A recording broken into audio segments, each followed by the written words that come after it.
day. Zimbabwe came about a couple of days late. We had glorious weather in this country for 2 weeks, but we had that thunderstorm on Thursday, and today is a bit cold compared to probably what these guys are used to when they play cricket back home. Yeah, well, our first 4 days were fantastic. We really saw the best part of Holland when the sun's out. Here in the Netherlands, it's fantastic. We've loved being in Amsterdam. Where we're staying, and some of the guys have been out riding the bicycles and seeing what Amsterdam has to offer. Couple of guys, I think, did 30 odd kilometers in one day on the bicycles and along the Amstel River, and seeing lots of what's on offer. In that took us Amsterdam. over the boundary. There's 4 runs, a welcome boundary for the Dutch that move beyond the 100 score. Yeah, Roelof van der Merwe, he played that late cut. Like I said, we expect him to be very proactive. He won't allow the bowlers to settle to him. He's a highly experienced player. A lot of county cricket as well. He's played internationally, played a lot in domestic cricket in South Africa, so a very experienced player and a good asset to the Netherlands team. When you gave up active cricket, did you immediately think that coaching was the way forward for you? Yeah, I've always loved cricket, and I always knew that I wanted to stay involved in cricket. I come from a farming background at home, so that's sort of my second love outside of cricket. But when I finished, I always wanted to give back and stay involved. So that's something that other boundary shot. Used his feet and hit that one straight down the ground. So little flurry of runs for van der Merwe. So always wanted to get involved. So got into did some of my coaching courses, got involved at provincial level in our domestic circuit, and then got an opportunity to coach the national team Zimbabwe as the bowling coach. So that was. You have a very experienced staff with you on this tour when it comes to international cricket. Yeah, ably supported by the former South Africans in Lance Kloosner. Everyone remembers him and what he did during his career, and especially in the '99 World Cup, where he single-handedly won 2 or 3 games for South Africa. And Makai Ntini, who's played a lot of cricket for van der Merwe. Lucky, or was that? No, sorry, that wasn't van der Merwe. It was Ripon, I think. Yep. And lucky not to get bowled there.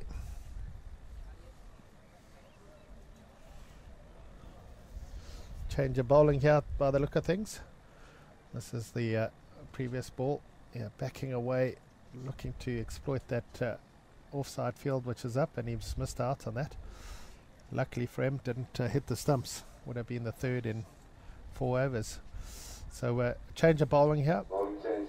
Big Richard Ngarava coming back on, and he'll definitely his role will be to try and get us a wicket here. He's one of our breakthrough bowlers. So I'm guessing Solomon Mire, the stand-in captain today, looking to try and break this partnership. He understands how dangerous Rudolph can be, and I'm sure he's trying to get him back in the change room as quick as possible. Does he have the mentality of a strike bowler? Very much so. He's got some good aggression, which is nice to see. He's definitely had a few of those pills that they have to take for anger management. He's a good aggressive fast bowler, which is nice, and not shy to use the bouncer, not shy to use the slow ball. So often have to remind him not to overuse it. So it's a better fault. How quick is he? That's a wide.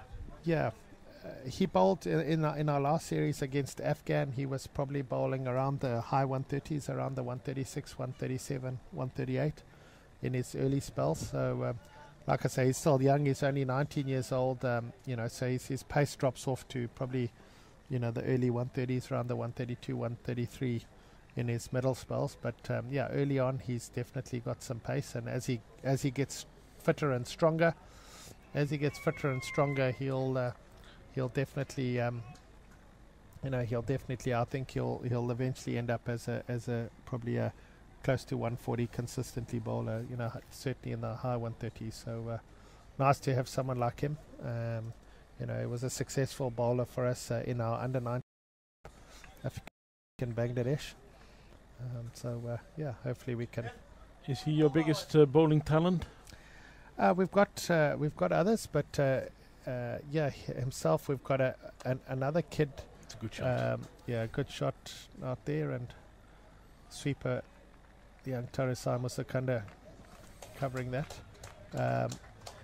Got another guy, youngster called Carl Mumba, who's played in our test team.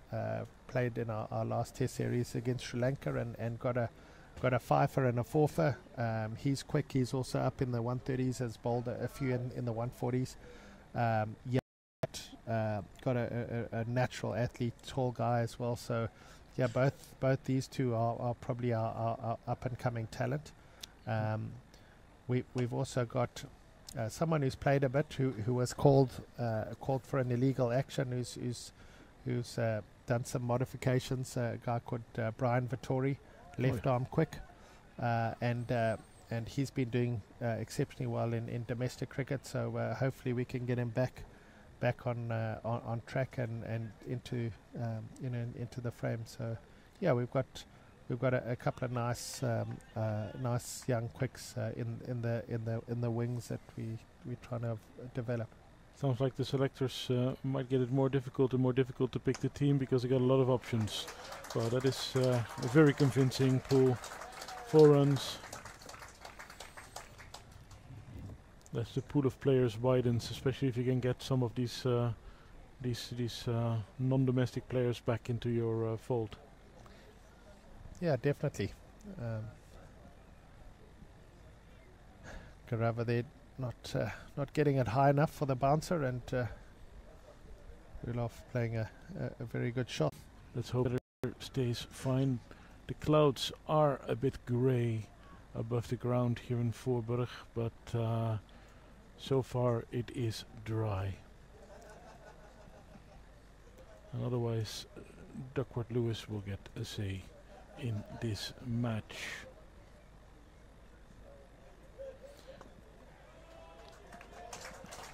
It's a good pickup for another boundary. You guys batted very, very professionally on Thursday, I thought, batting towards the target. Yeah, I was very impressed how our openers went about their business. I thought Solomon Miro was, that's what he's capable of doing. He's a destructive batter and very hard to contain when he gets in. So that was a key for us to get a good solid platform and allowed Craig Irvin to play that anchor role, which is what he's accustomed to doing. So that was very good. And of course then the guys towards the end who batted and saw it through. So yeah, I was very happy with the manner in which they chased that down and made what was quite a challenging, target, even with the DL revision, made it look quite easy in the end.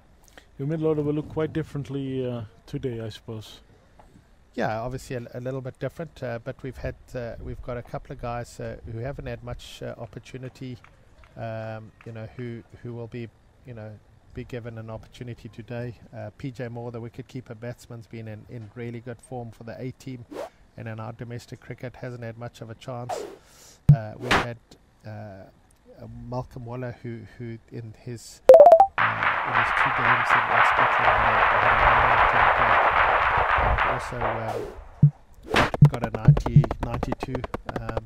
So he's been in good form. this youngster Tarasai Masakanda, who's an explosive little batsman. So yeah, we've got some new guys there, but it's a good opportunity for them, and they're exciting young Ryan Burl, who's had a couple of not outs. It's also haven't really had the opportunity to spend some time at the crease and bat a long time. A little bit controversial figure on Thursday, Ryan Burrow. Yeah, he had a look at some of the images afterwards, and he went and apologized to Marburg. He felt he had let the ball go before he stood down. He had actually asked a couple of the guys who was sitting outside, and asked them if they felt that the catch was okay, and they'd said yes, and that was on the basis on which I think the decision was made out. But he went to Stefan and the skipper and apologised. I know him. He's definitely not a guy who would intentionally do that. So we would condone as a coaching staff here. Hey, Malcolm Waller, of course, what a famous last name in Zimbabwe cricket as well. Yep, his father's a former player and former head coach of the national team. He's got some boots to fill. He's had a really good, successful domestic season. He seems to have really kicked on this year, so hopefully he can play more overall for us when it comes to international cricket.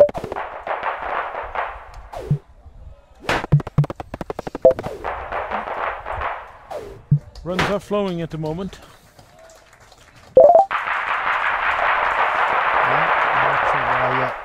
Garava would want to keep persisting with the bounces. When he bowls it on a good length, it looks like he's troubling the guys.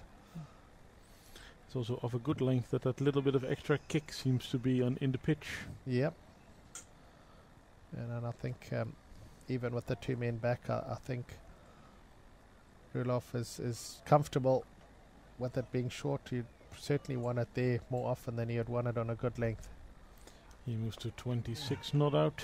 And that's what we're saying. Good length and difficult to score. And so I think these are some of the things that these youngsters have to learn is not to get too carried away. Sometimes keeping it really simple is what needs to be done. How much time after the game do you spend discussing these things with the bowlers and batsmen?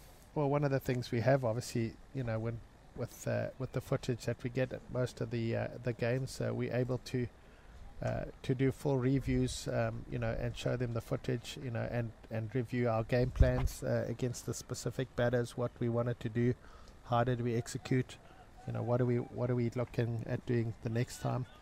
Obviously that may change sometimes depending on the conditions, but yeah, we do look at a lot of the footage, and it's more from a tactical perspective rather than too much of the technical stuff. The specialist bowling coaches will have a look a little bit at technical things, but at our level it's more about execution of game plans and what are some of the options that we have. Yeah.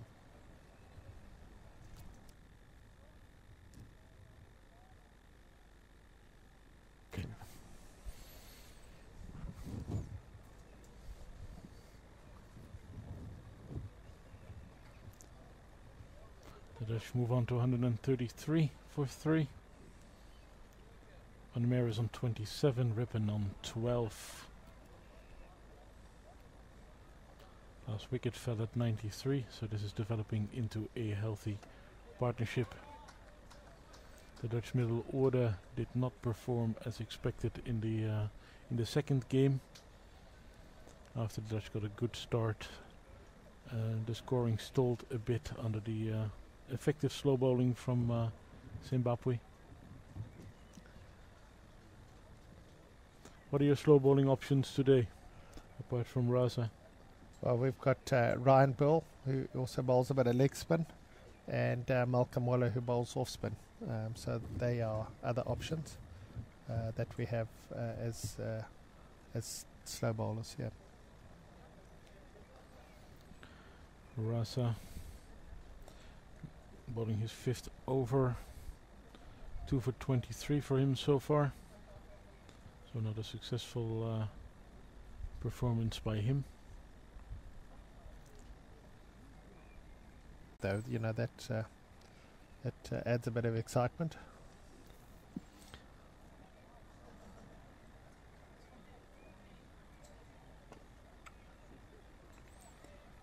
A bit of control back. A couple of dead balls in a row. Yeah, we certainly need a little bit of a quiet patch here. So this, like you say, this little partnership trekking on nicely now. And the thing with Rulof is he's certainly one of those guys who bats quickly. He's always looking at going at least a runner ball. So whilst he's in, the scoreboard will continue to move on. During the batting innings on Thursday, your batsman used a sweep shot to great effect. Was that something you guys discussed before the game, before the innings? Yeah, we've been working on it a lot for our Sri Lanka series. A lot of spin is going to be faced there, and that's a very effective shot to use, especially in subcontinent conditions. So, yeah, it's something that all our batters have been working on, sweeping, reverse sweeping. I mean, we've got one or two players who've had exceptional careers, you know, and have been very effective. Sean Williams is probably one of the best sweepers of a cricket ball, not just in the Zimbabwe team but in world cricket. Craig Irvin's also very good in the sweeping department. So yeah, it's definitely a shot, especially when the ball's, you know, moving a bit and spinning, that you can use to have an impact on the spinners and force them to either bowl quicker or adjust their lengths a bit, and make it a little easier for you to rotate.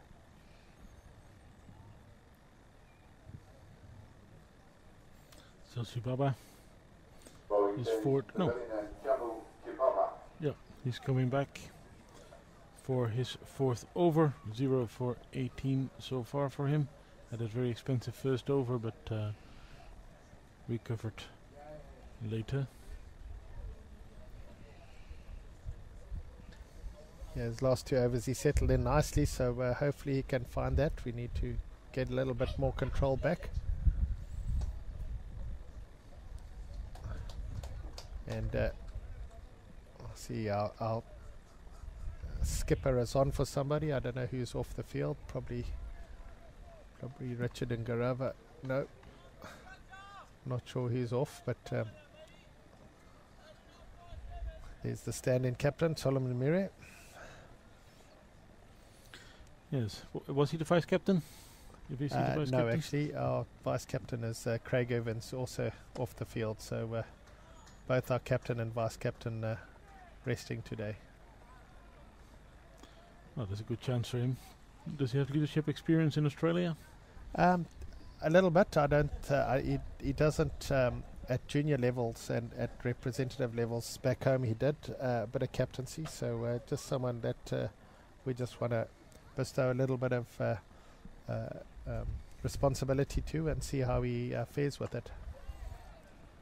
It's a big shot, but there's a fielder on the boundary. The Dutch run rate has risen a bit to closing in on 5.5.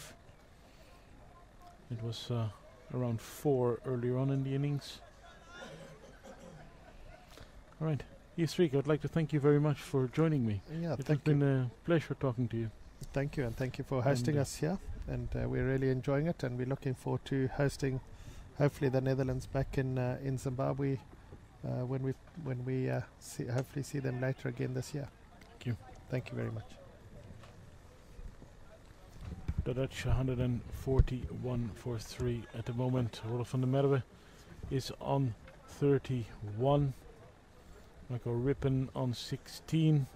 Both players seem to have settled in well, playing their shots and getting the run rate up a bit. In the last 5 overs it's over 7.5, and I think the Dutch are aiming for a total that will be close to 300 or maybe even more. They are at the current rate going to about 260 to 70, and I'm sure they'd like to go a little bit more rapid as the second part of the innings approaches. Peter Selar has joined me. It's a good partnership, this. Very good. Roelof van Meer has come in and straight away showed his intent with running hard and pulling the ball quite nicely to the fence. So it's very nice that someone who straight away comes in, wants to take initiative and put the game forward. It's very good to see, and Michael Rippen looking in good touch as well. So after the loss of those couple of wickets where we spoke about earlier, Zimbabwe went bang bang, is that the Dutch team in control of their innings at the moment. On the hashtag Ask Pete, I've got an interesting question from info correspondent Peter Della Penna, who asked about Tobias Vizé, who just made himself unavailable. And he's one of the Canes to be contracted players, and he's still into his work up until the 1st of July. So that's he didn't get many more days off because of earlier trips where we played the Desert T20 in January and played Hong Kong in February, and where he had to take days off work, and he couldn't get more days now, and he'll be full-time contracted by the Canes to be as one of 5 players, and that will start from the 1st of July. So what type of player is he? He's a very aggressive batsman keeper. He's a very natural looking keeper. He's very agile behind the stumps, and with the batting he sort of hits the ball in unorthodox area, so to speak. He likes to play his own shots, where Ryan Burrell is into the attack. He just replaces Sikander Raza.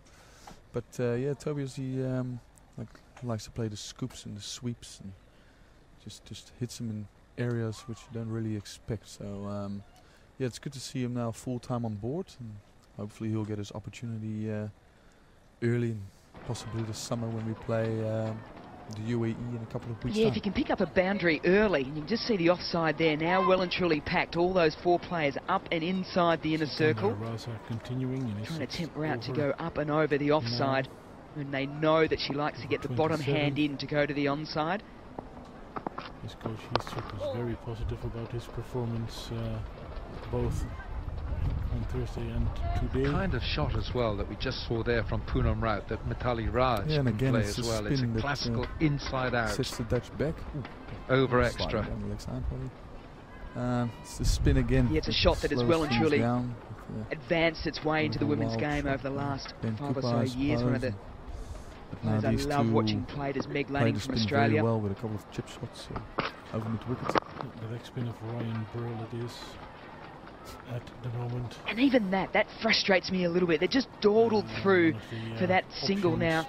Yes, it's probably always only going to be a single, but it's not the smoothest of grounds here at Derby. It's a little bit patchy. There's no pressure being put on the England fielders. This is where I'd love to see them just really get up and down the wicket a lot better. Bowled. Should add here that for the first time the decision review system DRS has been used in this ICC Women's World Cup, but we haven't had any incident yet, but DRS has been used. It is available. That's because the umpires have everything under control. He was pretty candid in his answers. Oh, flick! And it's a little inventive, this from Poonam Raut. Oh, they don't push for the second, do they? Zimbabwe Cricket Association. 42 overs gone, 222 for 1. Can carry the sport forward in this country. And 7 from it. A disappointing over really for India when you think that the boundary was struck by Poonam Raut off the very first delivery. And then it was dot, single, single, dot, single. You would think when you hit the boundary ball off the first that you're really looking to launch into this over and go for a big one. Past Hamilton Masakasa mid-wicket. Michael Rippen now 19, and Roelof van Meer betting on 31. Well, I came here supporting England, Dad. Impact now. 8 overs to go. I think I might look at India. Have been short to him. It's going to be Danielle Hazel. Going a little bit fuller to him now. Daniel Hazel. It looks to be in good touch. 6 overs, none for 20. Good numbers, those. It's carved away through cover. Another single. Poonam Raut on 86. Let's have a look at this field. 3 saving the single on the offside, 2 saving the single leg side. Oh, we spoke about deep point, long on, mid-wicket, square. So this field suggests that Poonam Raut, they want to try and cut off her scoring area, which is leg side. The score seems to move on quite nicely, around about 5 and over. Boundary area there. And the Dutch will look to capitalise that a little bit later on.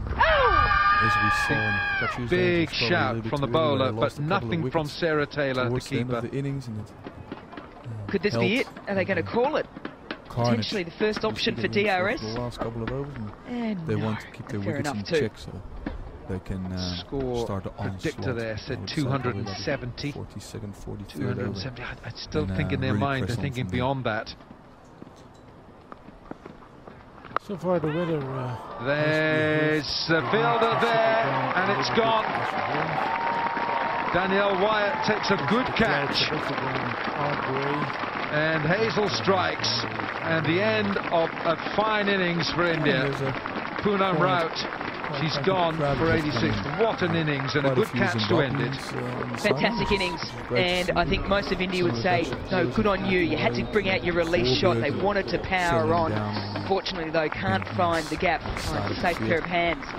Oh, but Danny Wyatt, wonderful innings, comes to an end for Poonam Raut. 86 from 134 balls, done her job for India, as they now move to 222 for 2.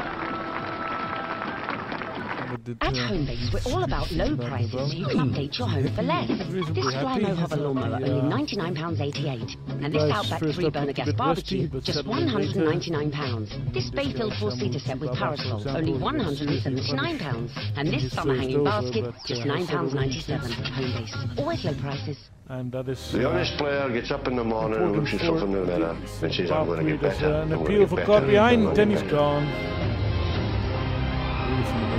Very unhappy there. Be prepared for anything, from front line to back, with the Gillette Fusion range. Umpire raises his finger, moves around, and that's exactly the wicket Zimbabwe was hoping for. Let's have a look at it. A little bit of turn there from Daniel Hazel. Close to the bat for sure. But the second wicket has gone down. And it brings Harmanpreet Kaur and convincing with an ICC ODI ranking of 9. Finger. And after this, they're just 7 overs. Strike rate of 65. 2 centuries, 8 50s. 32 runs. Heading towards 2,000 ODI runs.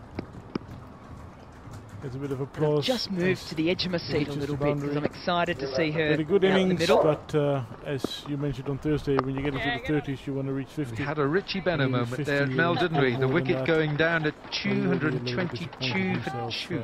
Getting out on 32. Yeah, and it brings skipper Peter Bourne to the crease. Oh, very experienced. End of 43 overs, 223 for 2. And, he will look to contribute today. He didn't score runs in the game on Thursday, where he just got out reverse sweeping, which is one of his options against the spin. And he won't be facing first up. 223 for 2. With 7 overs to go. Continue. 33 years old by now. Christchurch in New Zealand. How? 7 overs to go, and to see you through to the end of the innings will be Anjum Chopra, and it'll be Ian Bishop. Aggressive captain in the way he likes to play his cricket. He's always on the money. He likes to think of himself as a student of the game. He's got a very, very good cricket brain. It's been a great start from the Indian girls. Very much of a fighter. The opener of the ICC Women's World Cup. Skids on a little bit, and inside edge for 2 more runs. But 2. Yeah, the far end. And a great launch pad for a little bit lower than batters coming in from the pavilion. Harmanpreet Kaur. Zimbabwe have, she's been sitting there watching the entire cricket unwind. Doing the right thing, bowling spin from that for the last 42 overs. Seam on from the pavilion end, which early on in the innings had a bit of extra bounce, and this end seems to be staying Just a little bit thinking low. that how the openers would have batted, how she would be required to bat on, but now she's got a launch pad in front of her skipper at the other end, Mithali Raj batting at 44, against the run, looking as solid as ever. Ben Cooper seemed the field just closing in a little bit about the ball keeping low in when he got bowled. It's down leg side. Misfield, and it might be a no ball as well. Above waist high. Let's look at the umpire. Get that hand out. Yes. Extra run. Which was to score forward. Will be a free hit as well. 50 up for the Dutch. 50 for 4. A good call from the umpire at square leg, Gregory Brathwaite. Is yet to score, and I think he would fancy one of them sweep shots against this bowler. Already the first free hit of the game, and Mithali Raj looking to make the biggest of it. Down the ground she goes. Well, he was obviously disgusted with himself. Just to 1 for Mithali and the Indian team. Slip field, and yeah, it was a dolly where you can see with the field set, 4 fielders allowed outside the circle, long off, long on, deep mid wicket. Time. And I suppose a fine leg. The bowler has to be straight. There's no room for error outside the off stump. Even Peter just misses a catch. And she is straight with pace off the ball. Among the best fielders in this and there you go. That's that's whether she has been so very effective. Picked up a wicket, but just 38 in her analysis. Typically with Peter Mona Meshram in her routine some warm-ups. players would be more comfortable skipping, playing with she's straight required to bit, get that football going the moment she walks in, if at all. To the side screen, and like I would say, his sweeps are a safe option. He used to be a very good Harmanpreet Kaur, for all her pedigree and her excellence, needs to get going here quickly. 1 from 6 for a single. Now he used to be a very good hockey player, so that's why he's got those wrists and be able to maneuver the ball behind the wicket. Call is for 2. Yeah, it's and they'll get there quite easily. Got him in a lot of runs and a lot of success over the years. 229 for 2. This last ball, it's the end of the 29th over. Oh, is it 29th? Can be right. Started from this end.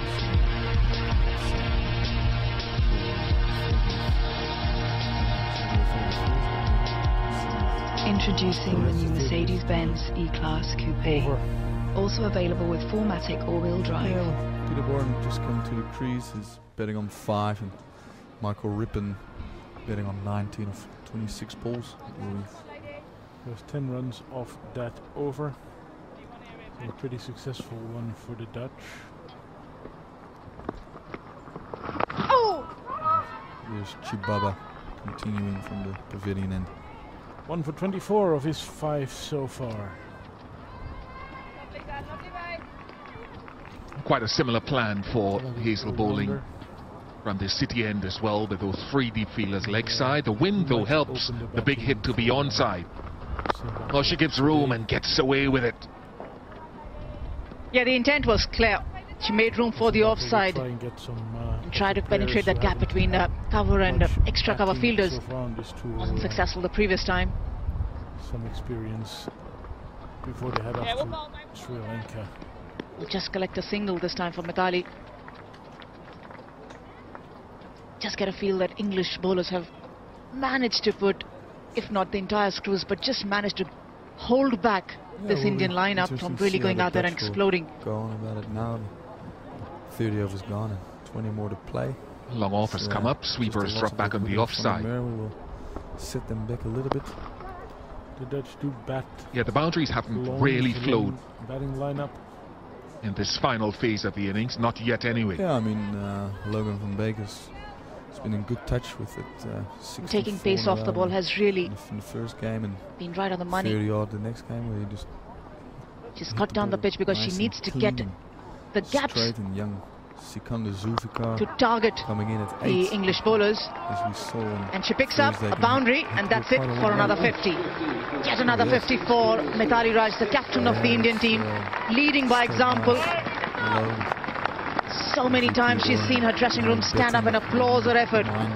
to see Yet again, how important this knock's going to be for her and for the team. Low as the game progresses. It's a record-breaking 50 as well, because it's the 7th consecutive 50 in one-day internationals. The first to get there follows on the heels of Lindsay Reeler, Charlotte Edwards, Elise Perry, who had 6 previously. Outstanding knock by India's captain, 235 for 2. I don't know what a good total would be like. The wicket is a bit too paced. The old one jumps up and it's getting a little bit low. Started solidly, and now she's got a record all to herself, and that's a great model and a great degree of consistency for Mithali Raj. Averages over 50 in this format. Along with Meg Lanning, Australia's captain. Quite good. Of late, where they've just been tidying up the X's. Heath Streak also said at the stat. How much appreciation, Anjum, do you have for the level of consistency that she's had? Quite successful once again. Well, you can't put a number on the importance of the knocks that she's played for India. She's been so consistent. It just goes to show the level of skill she possesses and the importance she's brought out to this Indian team over the years. We still have our gorgeous hashtag. Each time she's walked into bat, it's really been an important knock, not only for her but for the team, and coming in front situations, much more difficult situations that she was faced in today while she walked in. Myberg, and it was Sikandar Raza at mid-wicket. She's been up to the task each time. Oh! Michael Ribbon edges the ball through first slip and ran away for a couple. But it was Sikandar Raza who held the best part about her batting, that is Mithali's, is that she plays to the occasion. She knows that importance in a World Cup game. Well, the openers have given a good start. Short of the crease. Hasn't deterred the impact that she can create on every game that she comes out to bat for India. It's a full toss. He's away too. Call is for 2, but it won't be, shouldn't be, isn't. Michael Rippon. Of course, the highest score by India against England in ODIs is 243 for 4. To score around about 5 and over to keep them. They should go past that, and they'll be hoping to go well past it today. It's been brought up. And there's a Deepak square courtesy of that sweep. A little bit of a misfield, but because he's up in the circle, that denies an easy single down to long on. So. Well, predictor says 262 given the resources left and the 4.2 overs remaining in the innings. And another. I think England have been very good here with pace off the ball and also for lines that they've bowled. They've bowled in a quite disciplined manner to the fields they've set. So for this phase of the innings, I think Heather Knight and company will be quite pleased.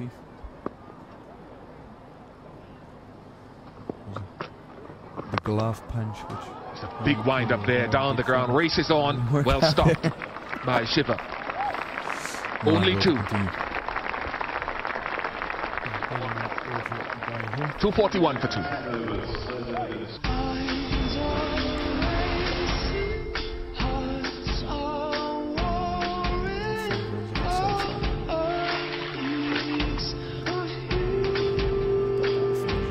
Somebody did it to us. Someone very close. This is the Riviera, darling. People get away with everything. There's an opening stand of 53 before Stefan Myberg has run out. 5 for 25 runs and a wicket. Heather Knight gave an option to everyone to make an impact. Jenny Gunn's been the most impressive for me. And she's bowled at the time when attacking players were batting at the time. Presently with Harmanpreet and Mithali set early on when both Smriti Mandhana and Poonam Rath were going very well. That's the time that she was asked to bowl, and I think she's done exceedingly well there. Oh! That brings the Dutch to the illuminating stat for this phase for me, just 1 boundary since over number 40. 7. We have 18 overs. Yeah, the intent being right, Mithali making room for herself, trying to use that offside field. There's nobody protecting the deep boundary. Players take a drink. She's hit the gap, and a most welcome boundary for India and Mithali Raj. That's experience for you. If it's not on the offside, make sure you change plans and change your gear. Direction this time going down leg side. She's very strong against an off spinner and most comfortable when it's being played with a straighter bat. It's also the highest score for India against England in ODIs. Previous was 243, as I mentioned earlier. Again, it shows the improvement in Indian cricket in the batting. Now ranked 4th in the world game in ODIs.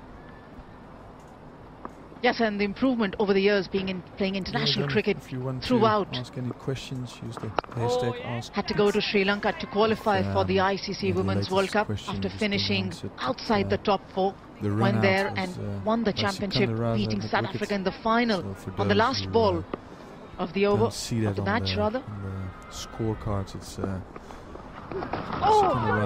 that run out. That should be a boundary. Hit from mid-wicket. And should be 4 wides. 5 as well. She'll be disappointed here, Hazel.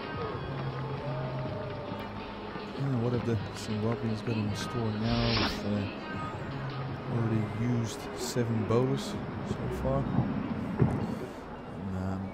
And the very fact that India went after the Sri Lankan ICC qualifiers as to South Africa, where they played a quadrangular series, won that as well with good performances. Looks to bowl, the confidence coming into this batting order, the confidence coming into the youngsters in the squad top of off has been very good. Good preparations coming into the World Cup. Looks to be a handful wiggle like this. Just figures of 1 for 24 of his 6 overs, so the 1 maiden.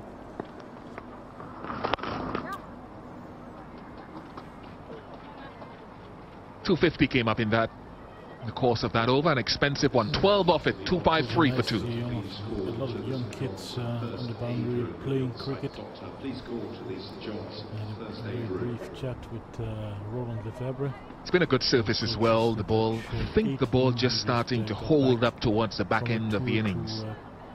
The opening partnership was fantastic, 144. There's a couple of talented youngsters Rout and Mandana. People that could make the big team in the next couple of years. It is of course important for Dutch cricket to have as wide a pool as Smiling possible to India pick because from. they're in a solid position. They'll want to get up to about 280, I would think.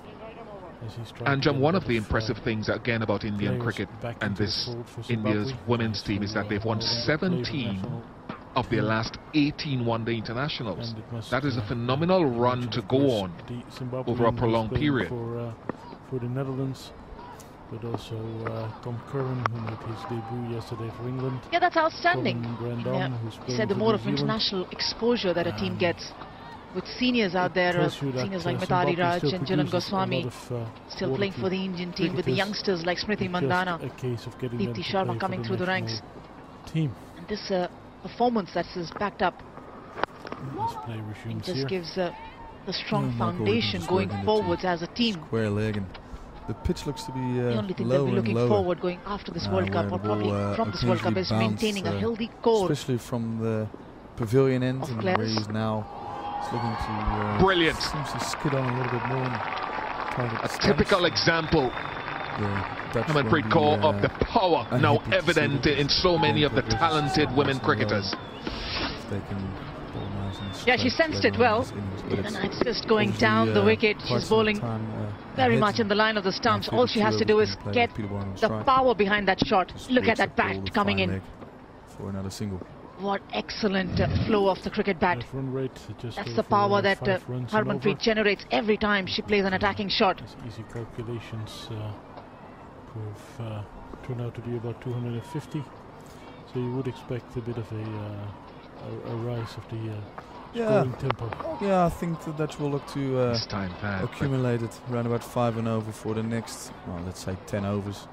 5 to 6 and over. Just to leverage the pendulum swing that she had. Wickets in hand, and if you were talking golf, you talk about a couple of guys full extension of the arms, generating a lot of power. Thursday, unlocking of the wrists. Hitting a couple of sixes, and young Sikander Zulfikar runs, important runs with ease. So you'll be quite excited to see them betting on later on in the innings, but there's a lot of hard work to be done. Wanting to push for 3, Harmanpreet Kaur, just been sent back by Mithali Raj. Very good. Excellent work, chasing that ball down the ground, saving a single at least for her team England. Hartley there, the fielder. Obviously, Michael Rippon was back in time. Michael Rippon, 23, not out at the moment.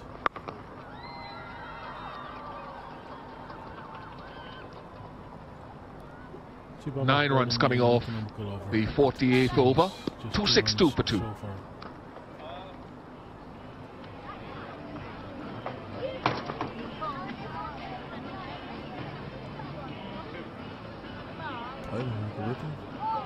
Push hard. Something the Dutch have done very well today. Is run the first one hard. And, it has enforced a couple of misfields, so they were able to get a few runs, sneaking them in. Ryan Burrell looks to continue from the... What is the end called from? A couple of cows in the background. I don't know what the end is called. Looks, is it cow or sheep? Sheep, cow, I don't know. Let's not count them too actively. This a bit of a green patch in the suburbs of The Hague. Yeah, and as you mentioned before, it's very good to see some youngsters playing there over in the nets. Quite a few Zimbabwean supporters actually, which is very nice. A couple of flags hanging down there on the far end of the field. It's good to see a couple of people coming to watch these games in the Netherlands. It is interesting though that in Zimbabwe playing cricket is part of the school curriculum. That must really help in talent development. There is she'll be happy. Programs in the Netherlands. It's not just a release shot for Harmanpreet Kaur, it's a shot that she really wanted to get stuck in. Down on one knee, getting that leverage going again for her. Using the wind to her advantage. Just waiting for that tossed up delivery from the off spinner that she could target down to the mid-wicket boundary. To get youngsters to play cricket. But here in Voorburg they have every age group, I think. It's a very well run club. That has produced a number of national team players. Change of pace and length from Hazel. The best known, yeah, she anticipated that. She knew Harmanpreet Kaur would be coming down the wicket. Hold a slightly quicker delivery this time. 86 Ks for her. Yeah, and actually still actively plays for VCC, which is... Peter Boren just works it away to mid-wicket. We said that ball before. Looked like it gripped a bit in the surface.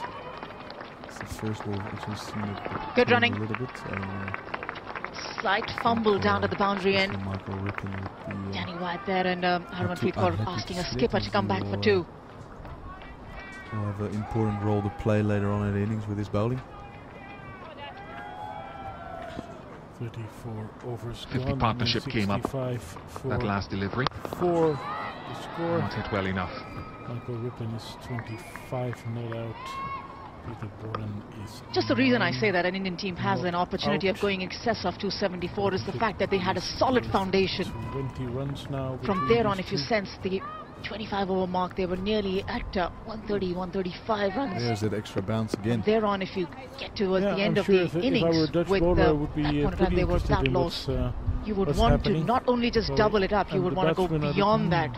Yeah, it's just the belief that the Indian team can touch a target closer to 300, which they haven't done very often in international cricket. That's the target that they can actually drive them towards it. Yeah, just hopefully the Dutch bowlers can take advantage later in the innings. 2-7 2 at the end of 49. It's a glorious cover drive. Work through mid-off and extra cover. Outfield isn't as quick as it was at VRA, but obviously it has been raining for quite a bit early on in the morning, so maybe just stops the ball from running to the boundary with ease. Still quick enough, I suppose. Every ball that's been timed really well still manages to roll for 4. So. Got lots of highlights throughout this inning so far. You can have a vote if you go to icc-cricket.com/play of the day, POTD. Have a vote. Last over. He got the wicket of Roelof van der Merwe a while back, 6 overs ago.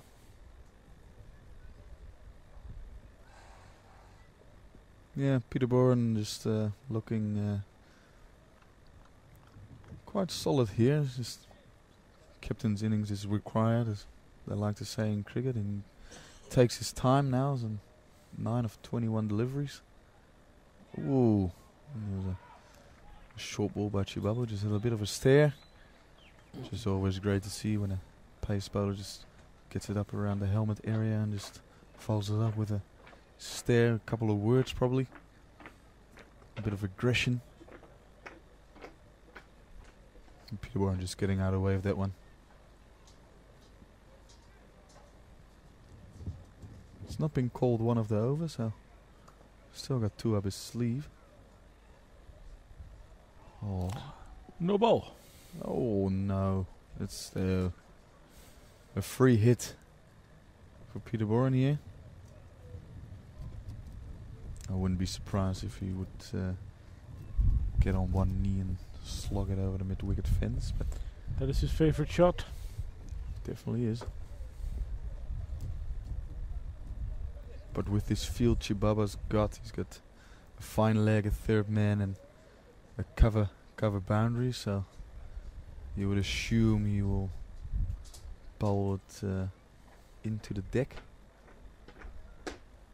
Ground, so right-handers have to be hitting into the wind in this final stage, this final over. Thing in cricket where bowlers can't keep their foot behind the line. Something that's at training times fall and wide, and Peterborough just slashes out to cover. She's bowled it really well, Heather Knight.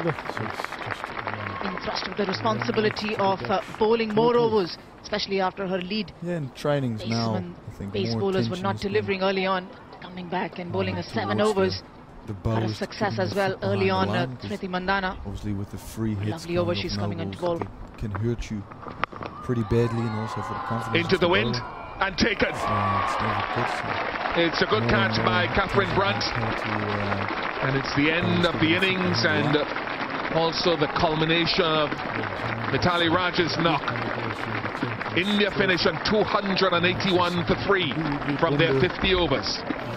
Very experienced bowlers are still overstepped by that much because he was a slow bowler. Not able to get elevation to that last ball from Heather Knight. Mitali Raj playing it straight into the hands of the deep mid-wicket fielder.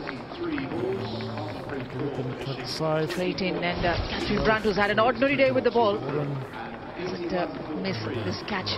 It came her way. Not for Mitali Raj, successfully gets to another half century, 71 today. In India, requiring an important knock from the skipper as well to carry on. That's probably a bit scoring 281 rather. But nice of Heather Knight and her team to really put brakes on the Indian batting order. They could have run away with it, getting closer to 300, but exceptional bowling. What it does mean is that it will have to be England's highest ever successful run chase for them to win this game. So we set up for a fantastic afternoon. Good running by the Dutch with Michael Rippon. Yeah, Poonam Raut right at the top, got at 86, slightly slow off the mark, but it had good partnership with Smriti Mandhana, who got a 90 as well. Mitali Raj, as always, a dependable player, coming in and getting a 71, with Harmanpreet Kaur coming in and getting her 24 of just the 22 deliveries. It's one of his strengths.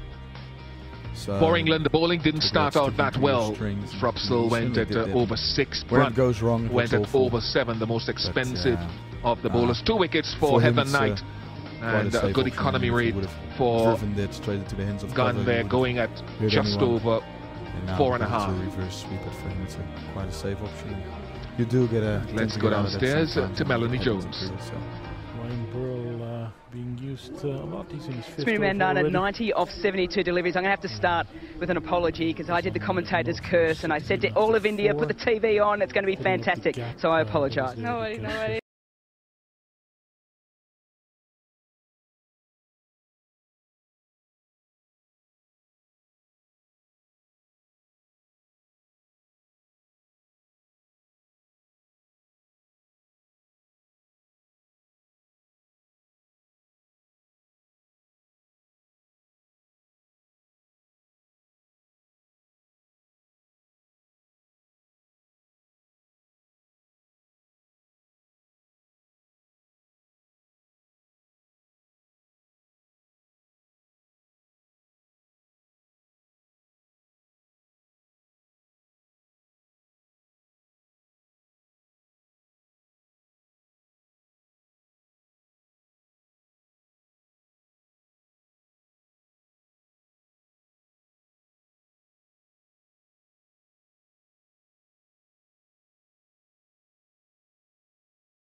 One for him.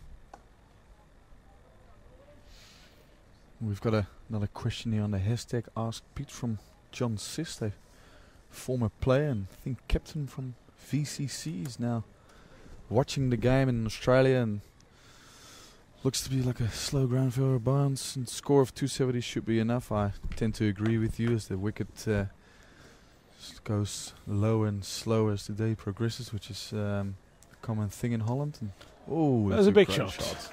Flicked away behind, backward of square by Peter Bourne, where Chibo on this occasion maybe a little bit straight. But yes, John, I tend to agree with you. 270 looks to be enough, especially with the Dutch bowling stock sorted, and hopefully they can learn from probably their mistakes on Thursday, where they tended to be a little bit on the shorter side and possibly a bit too straight, where especially Irvine was picking them off in the square leg region and running a lot of twos. Big shot. Does it carry? Yeah, it does. See kind of Raza behind it. Yeah. Just plugs a little bit in the outfield. 2 more runs. And as said in the last over, is the Dutch look to up the score now, with Peter Boying taking a little bit of an aggressive role, pushing this ball straight over the top. It's good to hear that so many people around the world that have a connection to Dutch cricket are watching the game this afternoon. Well, for us it is afternoon.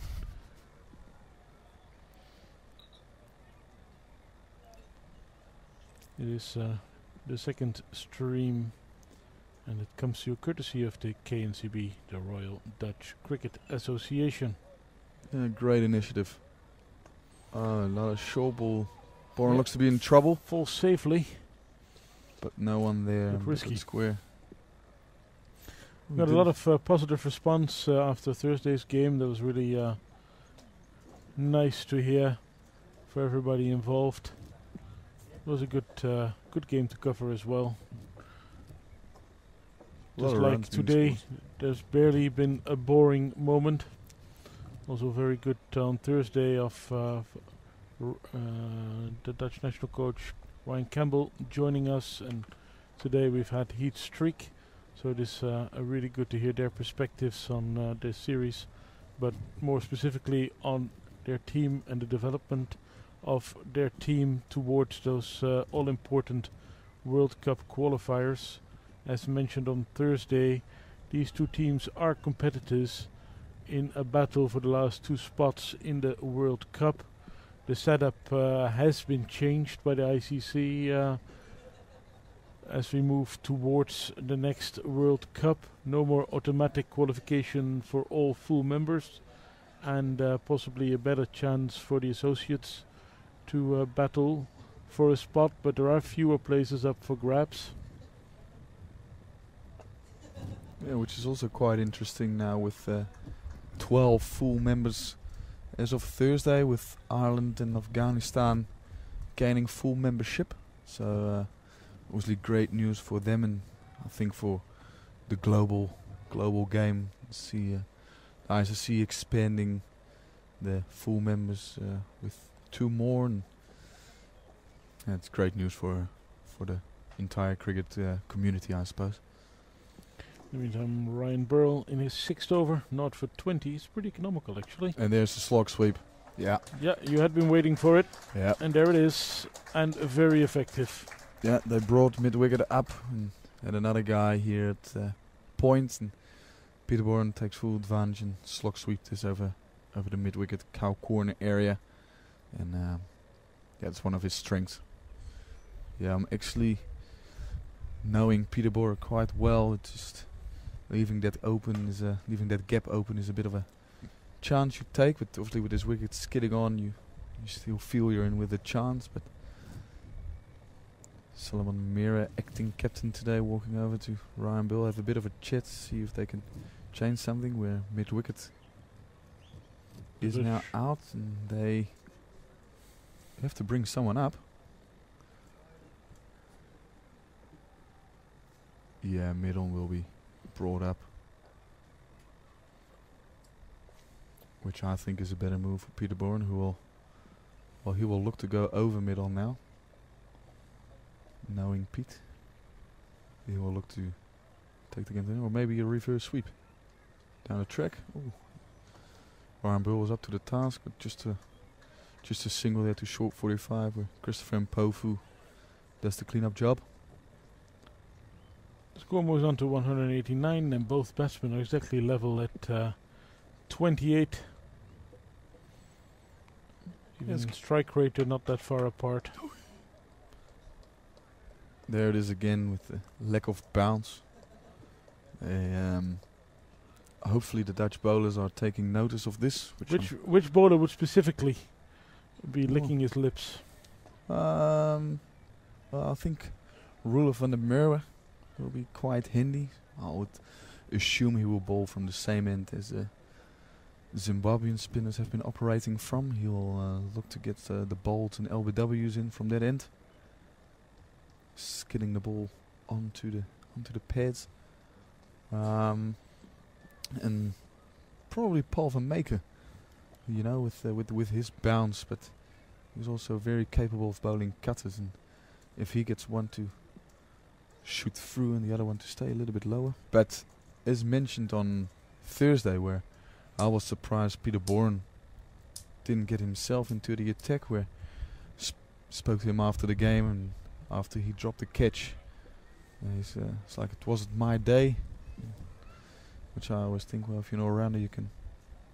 It's a good thing about cricket and being an all-rounder. You can come back and still contribute in a game with your bowling. But well, he saw it otherwise. But actually, we played a game against Scotland here 2 years ago, a 4-dayer, where Scotland looked to be in control of the game, and Peter Bourne just got himself on and took 3 wickets in 3 or 4 overs and won that game for us, pretty much single-handedly at that stage. And also there was also coming from that end with the ball staying a little bit low and hitting the stumps, and very sharp stumping chance down the leg side by Wesley Baresi. So Peter Bourne with his leg cutters and bowling straight, bowling for LBWs and bowls. Short and uppercut by Michael Rippon. It's a great shot. Does that make it? Yeah, we'll make it to the fence. It's a great shot for Chibaba. Just a little bit short, and Michael Rippon Chibaba onto in his last over, his 10th. Yeah. He's a pretty similar bowler to Peter Bourne, actually. I would think same pace-wise. But a bowler like that can't bowl it short out sort of. And Michael Rippon makes him pay. And then dabs it for another one in the point region. Good betting. Rippon moves on to 34. Bourne is on 28. The Dutch are 195 for 4. Chibaba picked up the wicket of Rudolf van der Merwe and is in general bowling with decent economy. Just over 4.5 runs an over.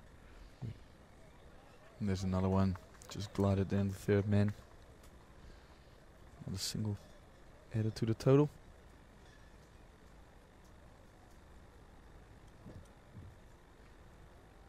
Yeah, Chibaba bowled had a nice good spell today. I think he bowled quite well. Yeah. Considering the fact that his first over went for, I think, 14. Was it Mpofu? Was it Mpofu? Was it Mpofu? No, he did. Oh, maybe. Oh. Ooh. I'll just tell you that he did recover well. At least he was at the... He got punished by Stefan Meijburg, I think.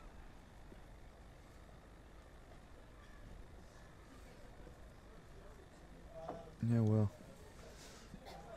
Skipper Solomon Mire. The partnership just passed the 50 mark between these two. So a pretty useful contribution from the middle order for the Dutch today, as we have another no ball and with it a free hit.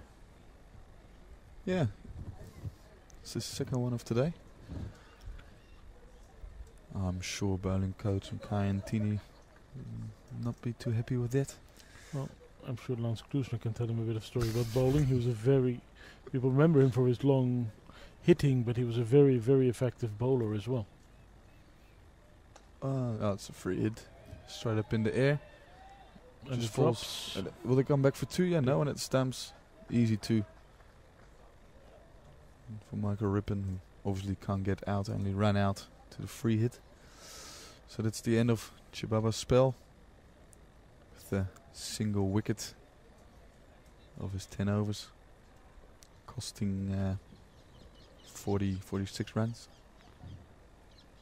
Yeah, Solomon Mire has to make a change, and I think he'll stick with pace from this end, as another change is made with Ryan Bull being replaced by opening bowler Donald Tiripano, by the look of things. Yeah, he's got plenty of room in the bowling. He's only bowled himself 3 overs. Pretty economical as well, 0 for 13. Nagarava has got 4 overs left, Tiripano's got 5 left, Mpofu got 6 left, Meyer himself 7, and Raza's got 5 left, so plenty of options for these last 11 overs for the Zimbabwean captain. Always helps if you have a number of all-rounders in your lineup. That gives you a lot of choice. Yep. And if one bowler just doesn't have his day, you don't necessarily need to bowl him out, like happened with Meyer on Thursday himself.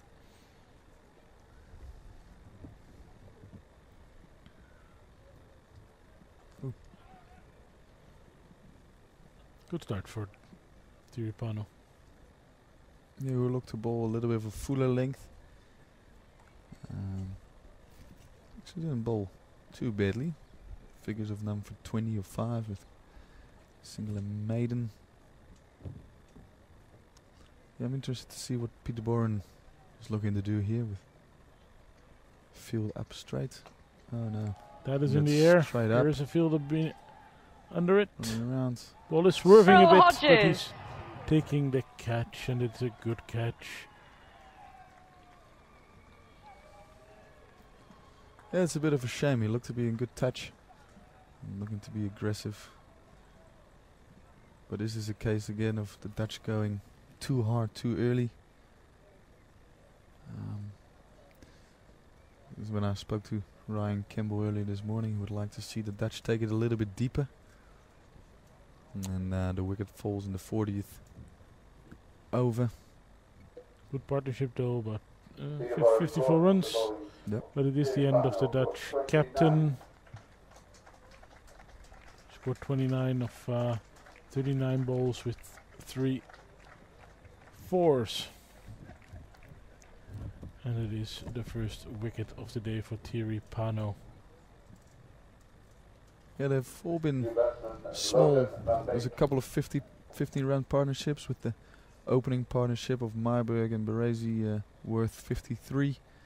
Then another partnership of 40 between Baresi and Cooper of 40. Obviously the quick wicket of Baresi, and then Van der Meer and Rippen also adding 50, and now Borns the 5th wicket to fall. Also another 50 run partnership, but the Dutch are just lacking that one big partnership you always talk about. You would like to have the one partnership, the big daddy partnership, so to speak, of 100 plus runs, which the Dutch hasn't been able to quite get. And it brings Logan van Beek to the crease. The man in form. Yep. He's been hitting him very well of he's late. Not on strike. The batsman did change over. So it's Michael Rippen facing. And just guides the ball down for a single. Yeah, Michael Rippen will probably look to bat throughout the innings, because you want one of your top 4 to bat for probably about 50 overs. And he looks to anchor down with the score now 200 for 5 in the 40th over. It's a bit of applause from the boundary as the Dutch crossed the 200 runs. Yeah, they're just probably just one wicket behind. I think they the wicket of Peter Boren just probably falling a little bit too early. Now it's a case of rebuilding again before you can start to wallop the ball around in these stages of the innings. It's a good ball, nice and straight, making the new better play.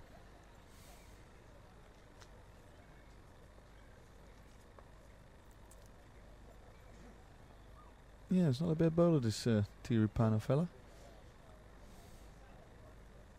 Nice and straight, with a foot of a length. It's been good today. Oh, that's a glorious shot. Straight drive. Played. Oh, that is a sign of a man in form. And isn't it a great sight? It's a classical cricket shot. Logan van Beek full of confidence. And hammering this half volley down, straight down the side screen.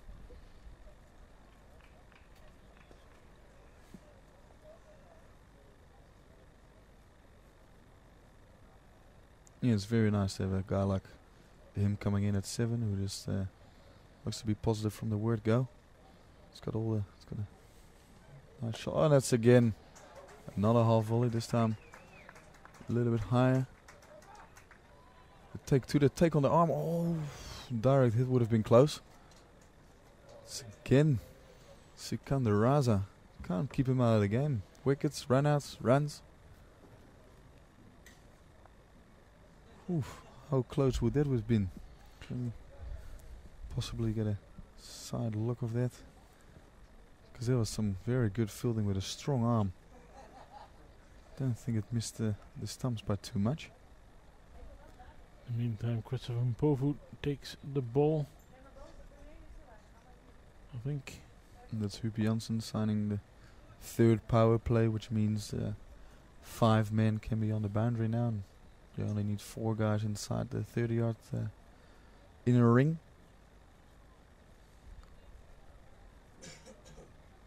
Yeah, Christian Pofu was a bit wayward in his earlier spell. Not for 25 in 4. He is the most expensive bowler in the lineup so far, in today's game at least.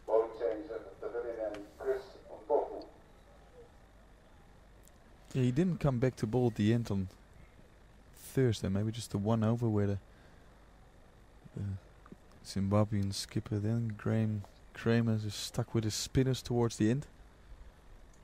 And it's come to my attention that Graham Kramer will be in the commentary box in the second innings, so it will be interesting to hear his thoughts.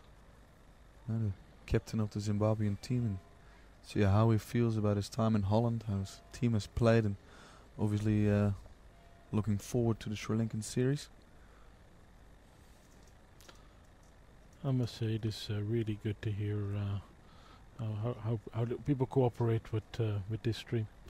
It is great professionalism, and hopefully the conversation with Graham Kramer will be as fascinating as the one I had with his trick. And of course Peter Selar has been contributing invaluable information throughout Thursday and today, and still answering your questions.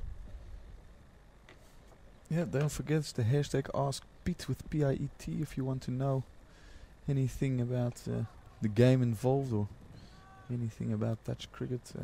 Try to answer all your questions, where Logan van Beek just nudges this one down to fine leg. I don't know the exact viewing figures, but people were pretty happy on Thursday with the amount of people who tuned in to watch the stream. It tells you that there is a lot of interest in both Dutch and Zimbabwean cricket around the world. There's of course a lot of cricket going on at the moment. There's a test match started yesterday in the West Indies, but that was hindered by a lot of rainfall. Yesterday there was a 2020 match between South Africa and England at Taunton in Somerset, a place not unfamiliar to some of the Dutch players. South Africa won that one in a pretty tight encounter. Good finish. Yeah, that was a very entertaining game yesterday. South African bowling unit led by Chris Morris were bowling with a lot of intent and hostility. It was great to watch, with words flying all over the place and demanding an extra over of the captain A.B. de Villiers. It was a great sight. Yeah, South Africa included some extra strike bowlers, and that did pay off in the end. Oh no! And that is another wicket. A pretty simple dismissal. A very soft dismissal here by Van Beek, who just chips the ball to mid-wicket. 20946. The score. Partnership just 10 runs. I'm sure Logan van Beek had other plans when he walked to the middle. Yeah, just chipping that. It's probably just a little bit early onto the shot, and Salam Amira takes a regulation catch at mid-wicket. Quite disappointed. That means Mpofu strikes for the first time today.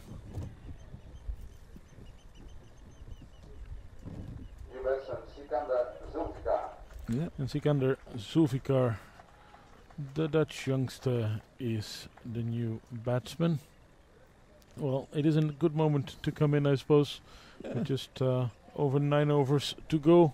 He probably has a license to try and to play his natural game. Yes, Sikander likes to play his shots from the word go, so he'll probably look to take a couple of balls to get into his work. And yeah, but now the Dutch have lost 6 wickets with 9.1 overs to go, so they'll probably look to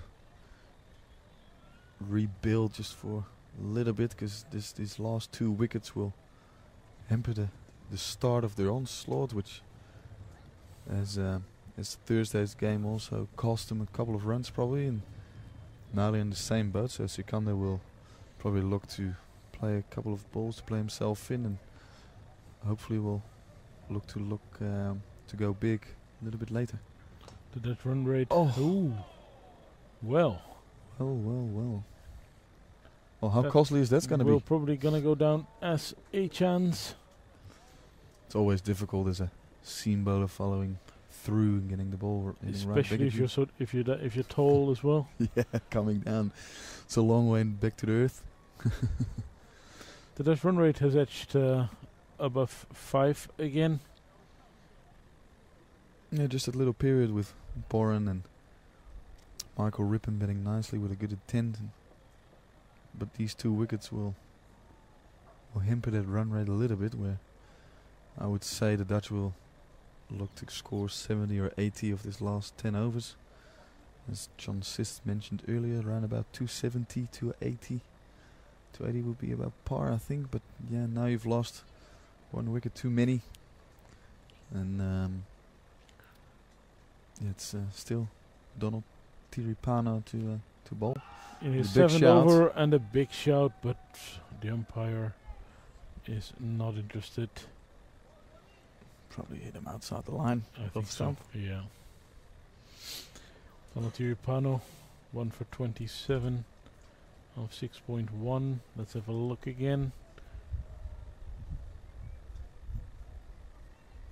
Oh no, it's going down the leg side. Yeah. That actually went quite a bit. Yeah. Came back a bit. Slow ball off cutter. Shot. That's much better. It's a great shot. Cut down to the 3rd man boundary. Some work to be done there, but well stopped.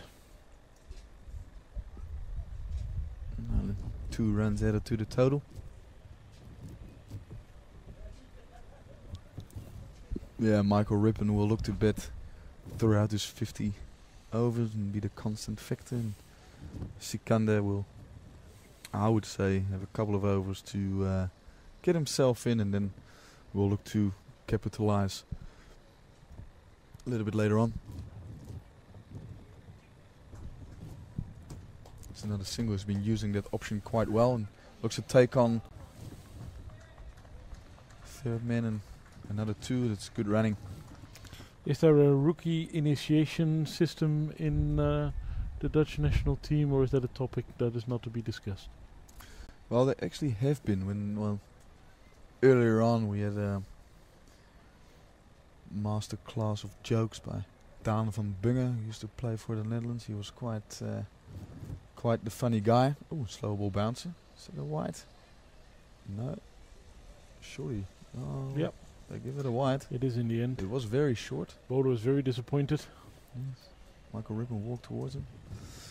Great stories with Paul van Meekeren when we were in Namibia, whereas he forgot his. Well, we obviously took his bag, and he forgot he actually had a handbag, travel bag with him.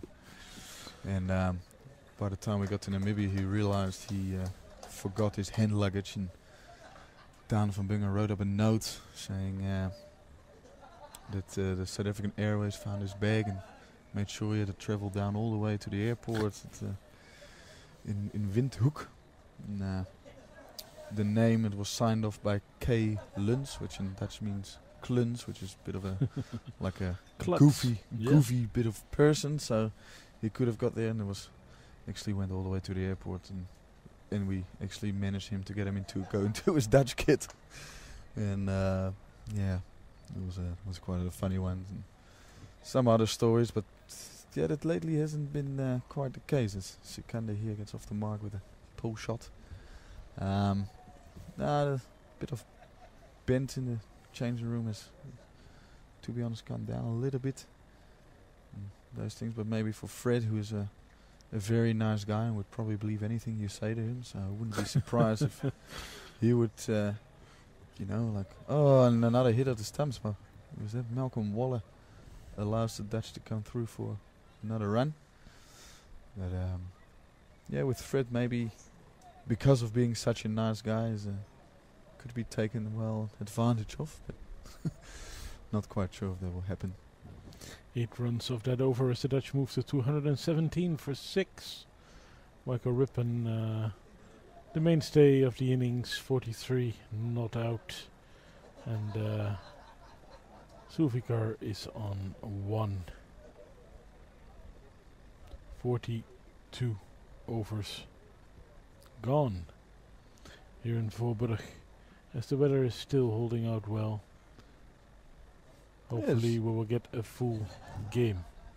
Yeah, I'm actually quite surprised to see, especially the Zimbabwean supporters, some of them rocked up in shorts. Where I was like, that's a bit ambitious, but they were dancing a little bit earlier on, but now they're just quite content to watch the game and relax there, as you can see on your screen right now. Christopher Mpofu continuing. His 6th over, he's 1 for 28 and starts off with a nice slower ball. Yeah, I think the slower balls are going to be vital later on into the game, and you can see now the experience of Christopher Mpofu tells with just rolling his fingers down the ball and taking pace off. As every ball that has been bowled with a bit of pace behind it looks to be easier to play. So signs for the Dutch team to take pace off the ball and see if they can. And the old French cut. Yeah. But 4 runs. If you can play it, it's very effective. If you can control it. Yeah. I wonder where the name comes from, French cut. Yeah, there must be a story behind that. Chinese cut, French cut. Yeah. Different French cricket, I know. Sort of Richie Benno was the protector of French cricket. I know that he was of French descent, and when he was commentating in England, he would spend off weeks in the south of France, enjoying the nice weather. And a wide for Mpofu.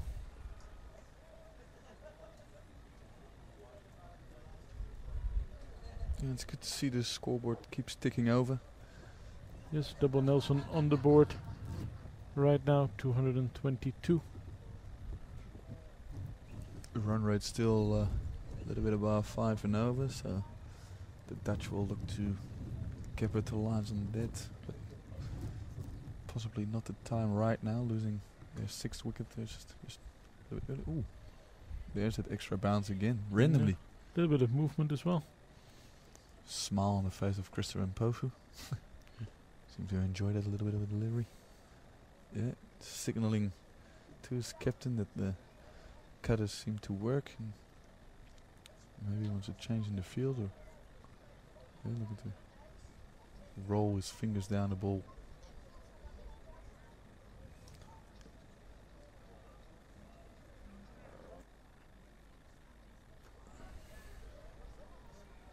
Another one run deflected to 3rd man, which has been a signature shot for Michael Rippen this innings. In the dreaded double Nelson off the scoreboard.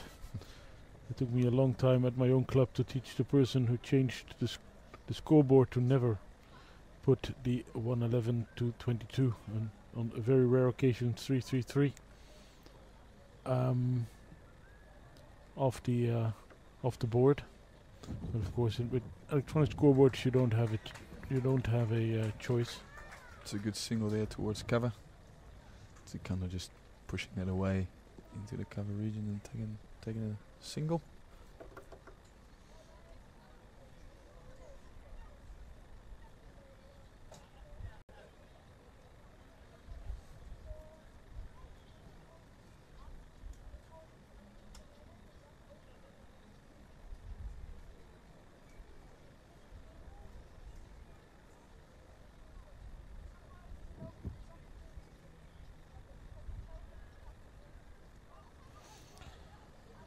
Well, it's safe.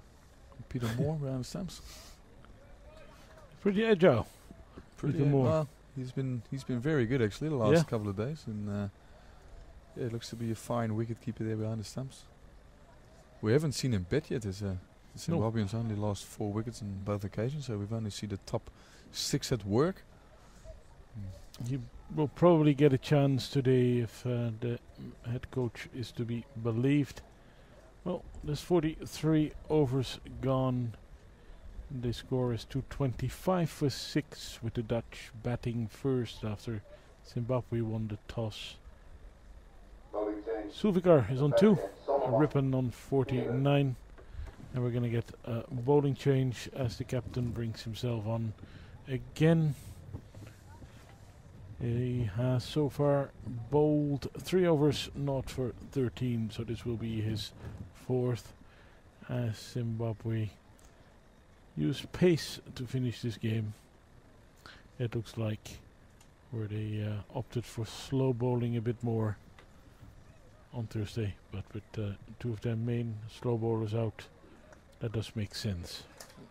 And that single looks to be a single. That's a 50 for Michael Rippon, and he will be very happy with that. Of 66 balls with 3 fours. Yeah, very nice innings. He's looking to bet throughout this innings, and he'll have some work to do in the other innings with his Chinaman deliveries. Yeah, but as you say, at 50 the job is not done. Not sure if he can double up here, but it's a very important 50. Ooh.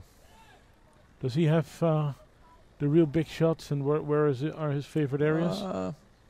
Michael Rippon he can score all around the ground, and he's when we've seen it now in the innings on a couple of occasions where he just uses the crease, walks towards the bowler, or backs away outside of stump and carves it through point. He's very strong in the offside area, but actually can play all around the ground. But he will look to use the crease. And short ball, and rear end. There is some protection there, fine leg, and the fielder will pick it up as the batsman come back. Ooh. Yeah, not overly convincing that shot by Sikanda, but just works it away for a couple runs. And on the hashtag Ask Pete, we've got a question here from Craig White, who is doing the development of cricket in Mexico, South America. The former England player? There was an England player of that name in the 90s. Yorkshire in England. What I can do to help Dutch cricket? Well, let's put it this way, we wouldn't mind traveling to Mexico for a tour. Looks to be probably a very nice place to play cricket. I suppose so. I know there's a bit of cricket in Argentina. Oh yeah. High performance manager Roland Lefebvre has played a bit of cricket in Buenos Aires. Argentina were here in 1990 in the ICC trophy as it existed. I do remember them well because they played some games at my club and I was behind the bar, and they all paid with 100 guilder bills, so I was out of change after the third cup of coffee.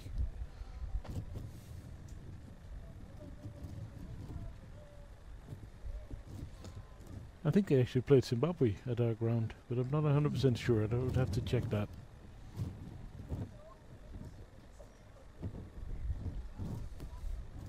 And for those who wonder, my home ground is in the city of Nijmegen, the oldest city in the Netherlands, and it has had cricket since 1888.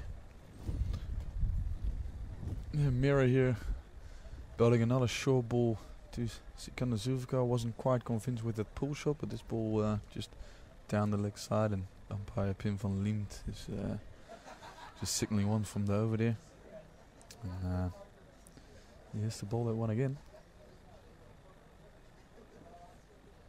Oh, that looks to stay a little bit low, and probably just a leg by for when concludes the 44th over and score 332 with 6 down. 7 runs off that Solomon Meyer over. for 20 of 4 for him. Marco Rippen on 50. Zulfikar on 6. And this is Sikander Zulfikar, as mentioned, part of a larger cricketing family. I noticed a photo on the wall for the VCC National Championship. His father was on that one, Ahmed Zulfikar. His brother Sikander is in the team. Sorry, Sakib is also in the team, but did not get a game today. And there is another child.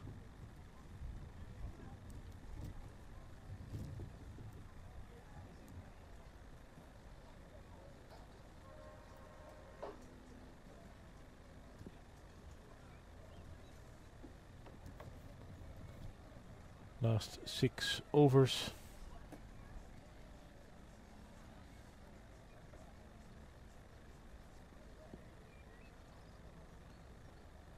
And it is Sikander Raza back in the attack. So they do go back to slow bowling. First ball played off the legs for a single.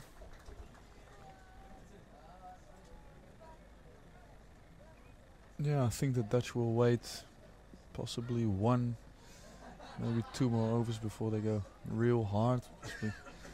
Michael Rippen looking to bit through, and Sikander will fancy a bit of Sikander Raza off spin and have to hit it straight with a short. Can you explain why Raza is so effective?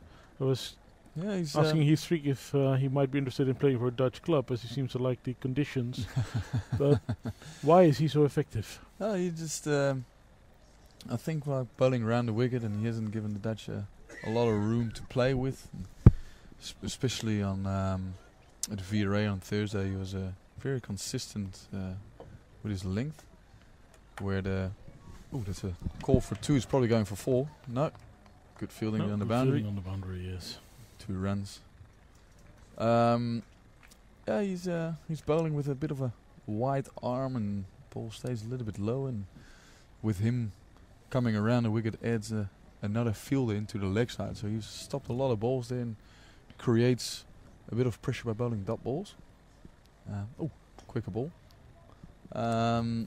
He's been, as I said, he's been very consistent. He has bowled many loose deliveries, and maybe the Dutch haven't played him as well as they could have. By just been like, he tossed that up nicely. Just worked away for 1. It's the way he bowled, with bowling a bit of back of a length off spin, and the Dutch keep trying to hit him straight. He was very effective with that, and every time they then try to play a shot, they got out of it. So that's part of building a bit of pressure by bowling some dot balls, and the Dutch not really getting him away as much as they would have liked. And there's a field placement here with Michael Rippen, extra backward point. He missed out there with the ball being bowled outside the off stump, but missed it. So dot and brings a score. And the end of the 45th over. Yeah, it's only 5 runs coming off that over, so pretty well bowled by Raza, who mixed up his pace very nicely this over with the old slower one in there. But still looks to bang away, or bang. As off spinner just hit a big of a length. He's been quite good at what he does today, Thursday. The last 5 overs, the Dutch 237 for 6. Michael Rippen is on 51. Sikander Zulfikar is on 10. Moved into double figures in that last over. Yeah, is this the moment where the Dutch are going to go hard with 5 overs to go and 4 wickets in hand? And it's definitely Sikander's role in the team to come in these last 10 overs and play some big shots. Donald Tiripano in his 8th over, 1 for 35 for him so far of 7. And the Dutch start with a single. Yeah, it was quite a nice Yorker length delivery, which Sikander just jams it back and signals to his betting partner on the other side. He just roll his fingers. So the Zimbabwean definitely using the slower ball option. I can't judge it 100% from our position, but I think the sun is very slowly showing itself. Short ball. Pulled away from one out in the deep towards square leg. Just another run added to the total. Yeah, if the Dutch can manage another explosive end as they had on Thursday with the run rate probably around about 12 and over in those last couple, and then score would still be around about that 300 mark. But if the Zimbabweans can hold their nerve, and they seem to have good plans with bowling the ball into the wicket, taking the pace off the ball. Now third man is up inside the circle and mid-off being pushed back.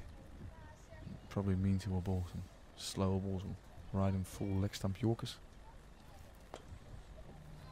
Oh. Straight, another single. Yeah, no room for the second.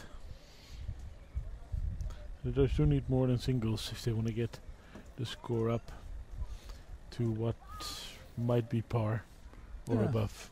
Yeah, I spoke to Siki after the game on Thursday and said he played a nice innings, but he wasn't quite happy with that last over where he probably looked to hit the ball a little bit too hard and just ripping, moving his feet and flicking that away.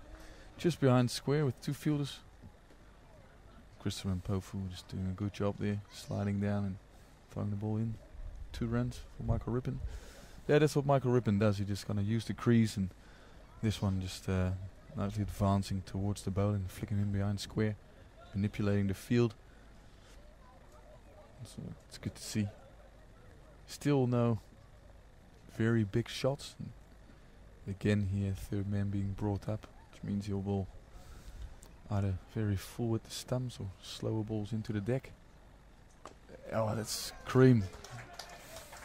That's a great shot over mid-wicket. Exactly what the doctor ordered, a boundary. It's a great shot.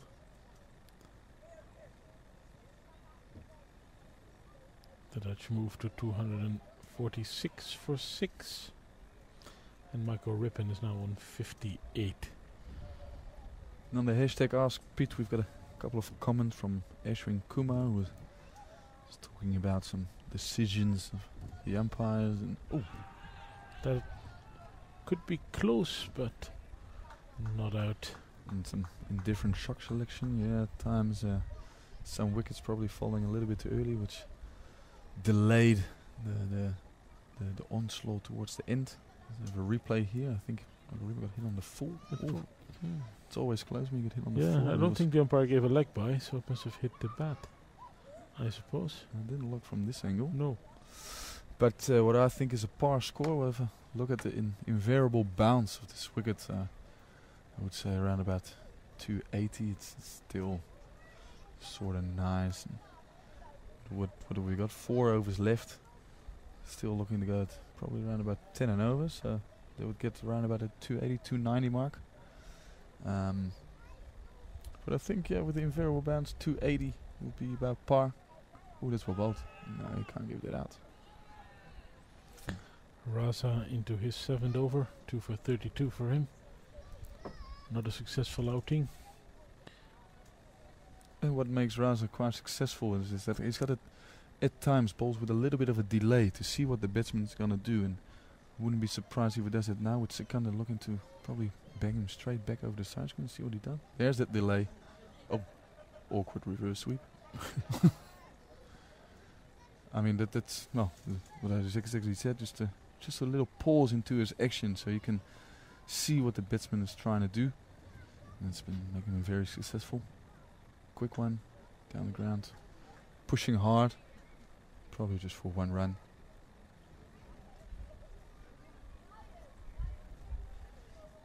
Yeah, what is Michael Rippon gonna do here? They leave mid-wicket open for him.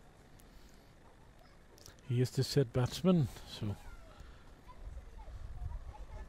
Oh, that will be runs. That helps to score forward. 5 in total. Yes, and these are painful as a bowler, you know. He's and you bowl it wide and you see it go past the keeper, and it's welcomed by any team around the world. 5 wides are just 3 runs, and this stage of the game, getting that extra ball. Just get it on the replay here. There was a very quick delivery, Baraza. Yeah. He was trying to do, yes. Yeah, missed his mark.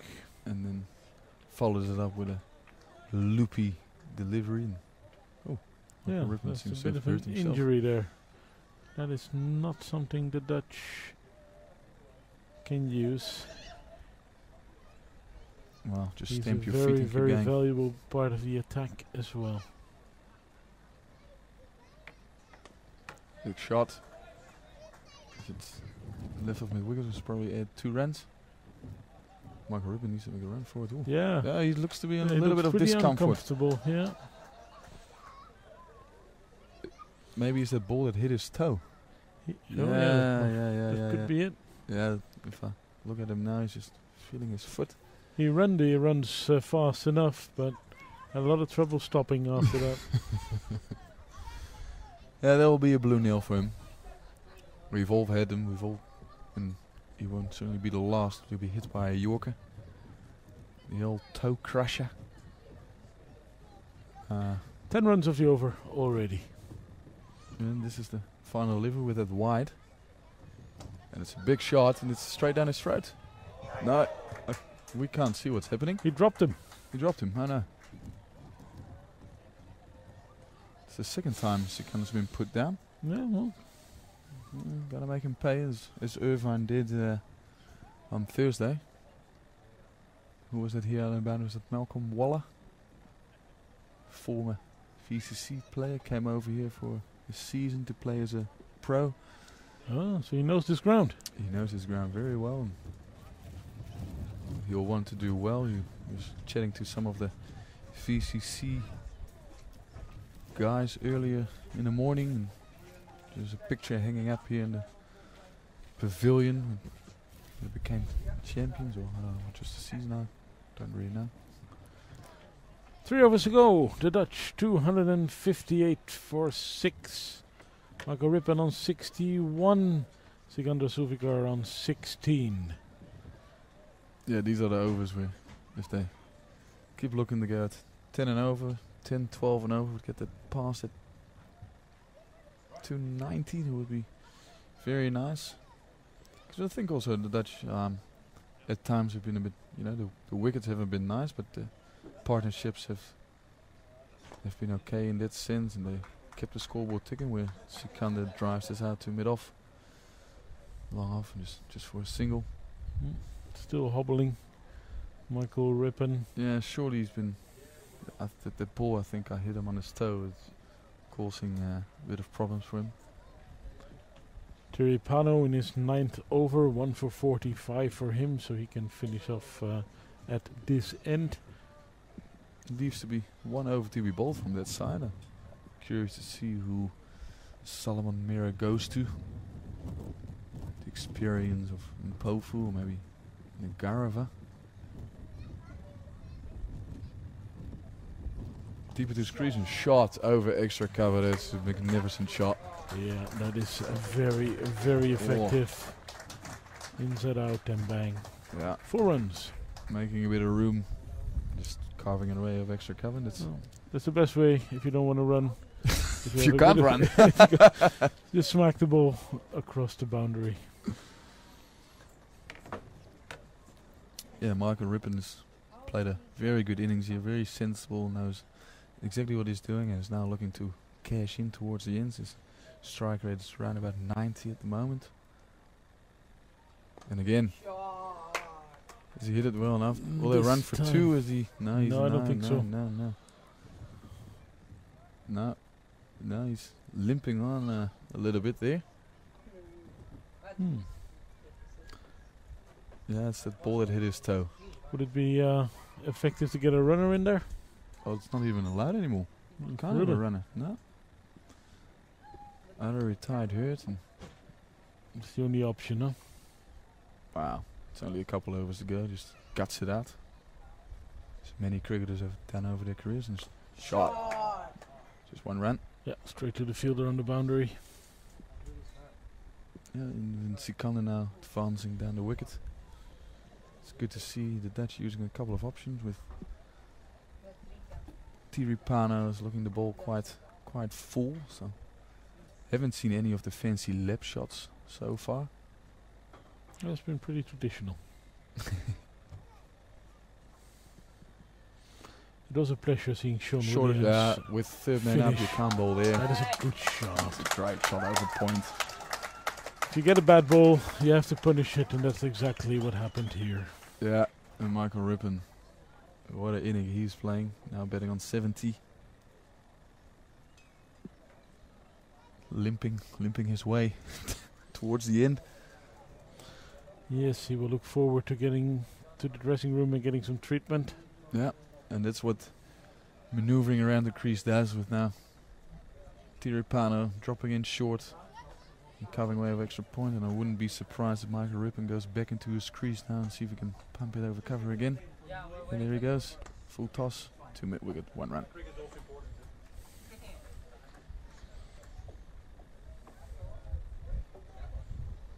It's been very good betting. And score to 70 for 6 with 2 overs to go. Will it be Raza again with a lack of pace on the ball? Possibly. Michael Rippon is on 71, Sikander Sulfikar on 18 as the Dutch have moved to 270 for 6. Indeed, 2 more overs to go.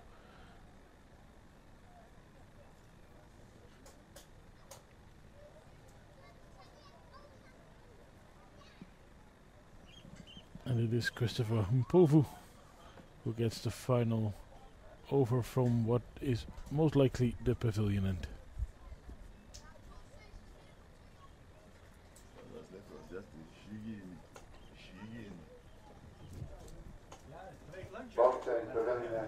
Chris Mpofu.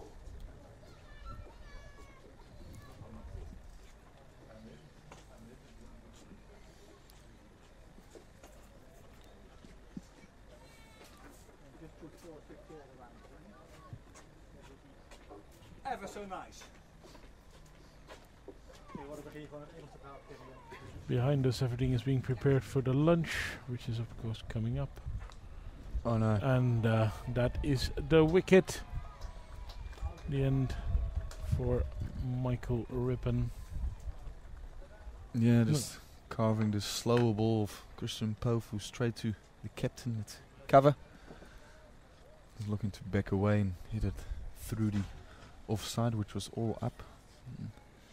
Just hit it straight to the fielder, which is a bit unfortunate. But a classy innings for the Dutch all-rounder. Yeah, he will surely get a big hand from the crowd that's here at VCC and from his teammates who will 71 runs from 78 balls for him with 6 fours. A very, very valuable innings in the middle order, and he does indeed get the applause he deserves. And he will now hobble on to the dressing room, I suppose. Yeah, maybe stick a needle into that nail, which will be pumping and throbbing, which is never a nice feeling, especially now with the shoe that comes off and the swelling about to happen. So there'll be ice and maybe a nail to get in there, maybe to get some moisture and blood out of there. Shane Snater is the new batsman for the Dutch. Yes. He's only faced a 1 ball so far in this series and top edged it straight up in the air, so see how he goes. He doesn't mind a big shot or 2, so hopefully he'll get some going.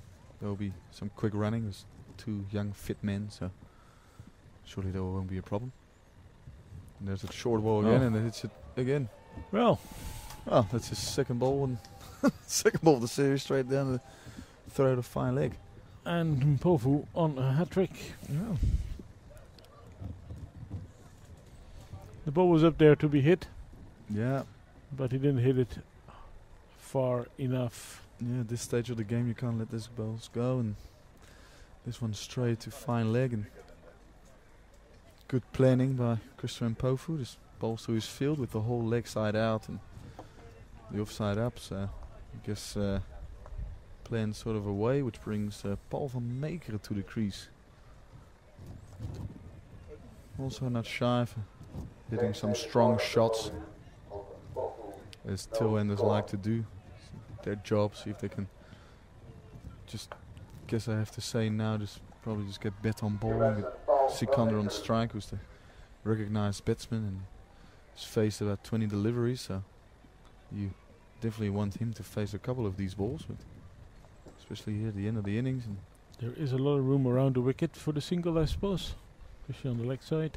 Yeah, and Mpofu on a hat-trick as mentioned. Yes.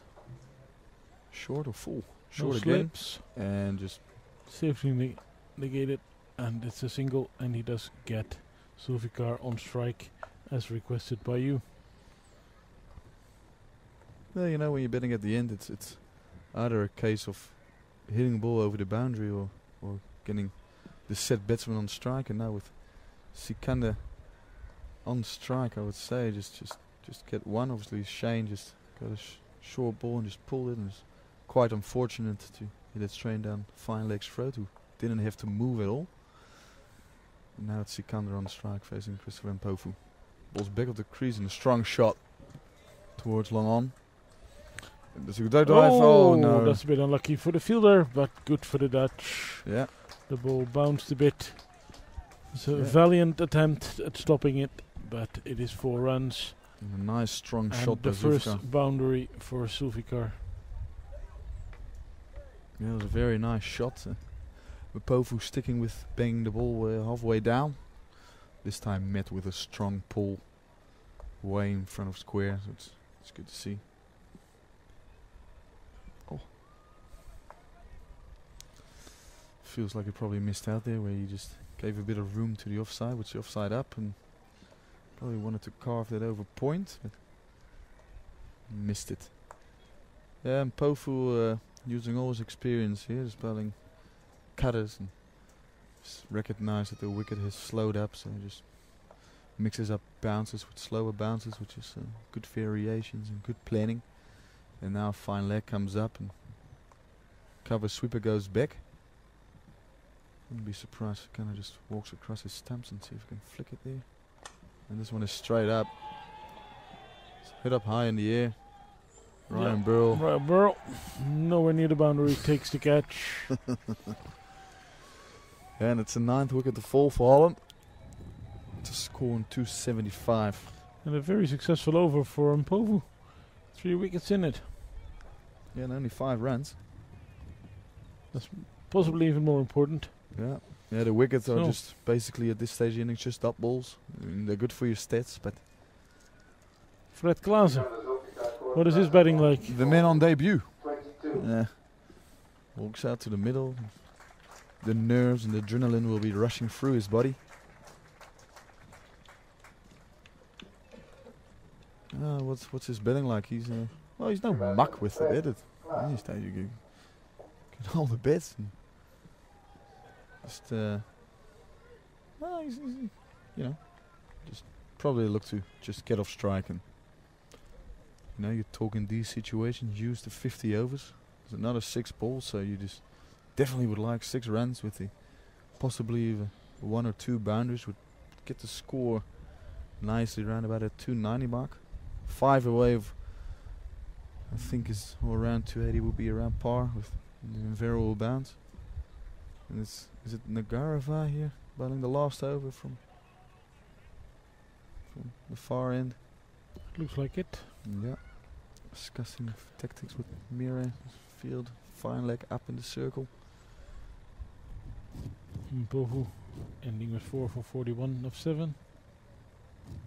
Yeah. A very, very successful over.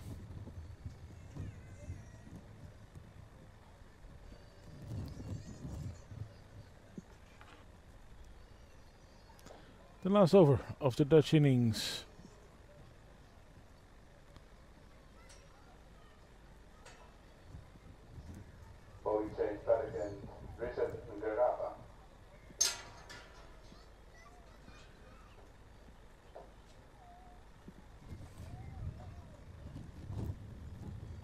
And the new guy is facing Fred Klaassen, his first delivery in. Oh no! Oh no! This Ooh, risky single. There's that nervy single. Well, off the mark. Strike rate 100 in international cricket. Good start for Fred Klaassen, but a little bit risky. Yeah, Freddie. Admit. Doesn't mind the running. Just gets pull and strike here. It's just faced the one delivery so far.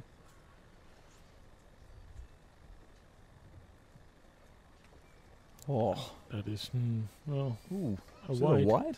Yeah. Oh, the The Dutch will bowler take him. seems a little bit surprised as well.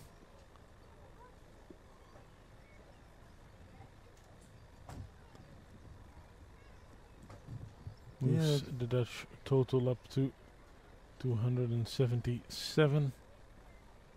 That was way inside the Five. guideline for wines, but the Dutch will take him anyway, I suppose. They are just guidelines. The umpires will then tell you. Cheeky edge. Third man running quickly. But no way, there's two. 278 with 4 balls to go.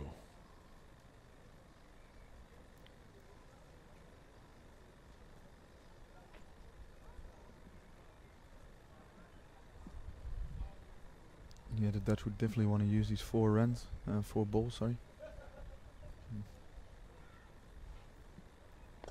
Shot! Oh.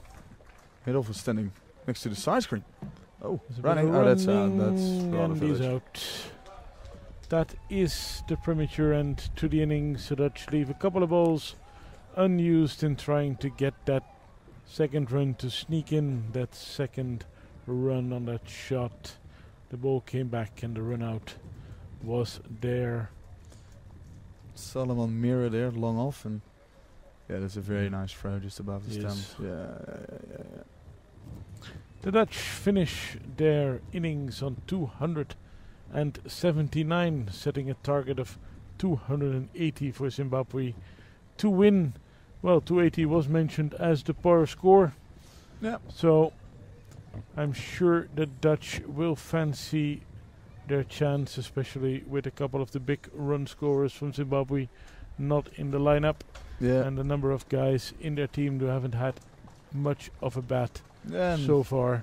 It's gonna be that new ball is gonna be very crucial. We saw the Zimbabweans got a bit of life out the wicket in the early stages of the innings with the ball bouncing a little bit extra. So that new ball with possibly Shane Snaden, maybe Fred opening the bowling will be quite nice and handy. So they'll look to attack the Zimbabwean opening batters and see if they can get a couple of early wickets in the first 10 overs.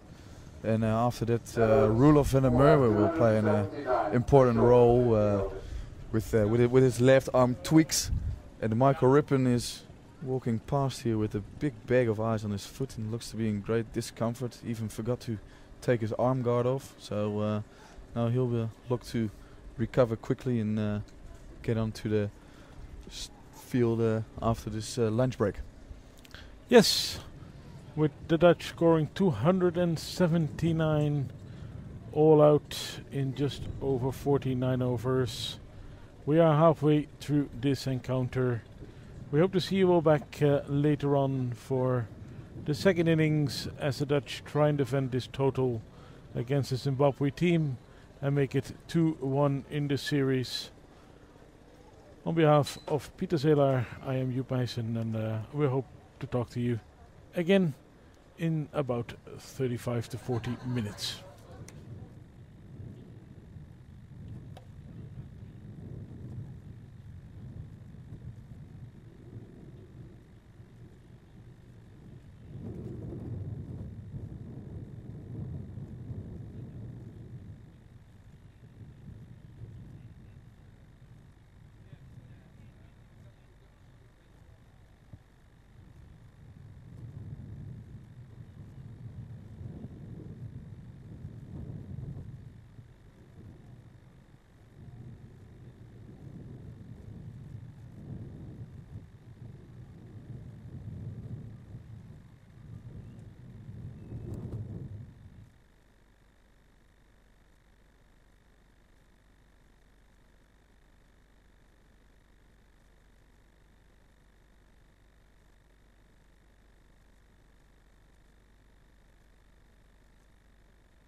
The Dutch captain, Peter Borren, are you happy with a total of 279?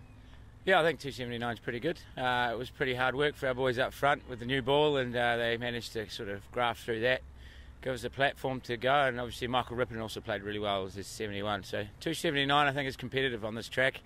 It's a bit up and down, and I think, you know, if we bowl good areas, we bowl straight and we hit a good length, then I think it should be enough. What does the pitch play like?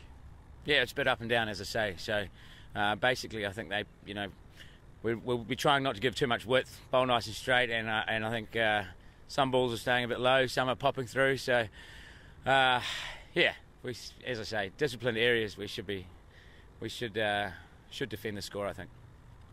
News came out 2 days ago that Afghanistan and Ireland have gained test status, full member status.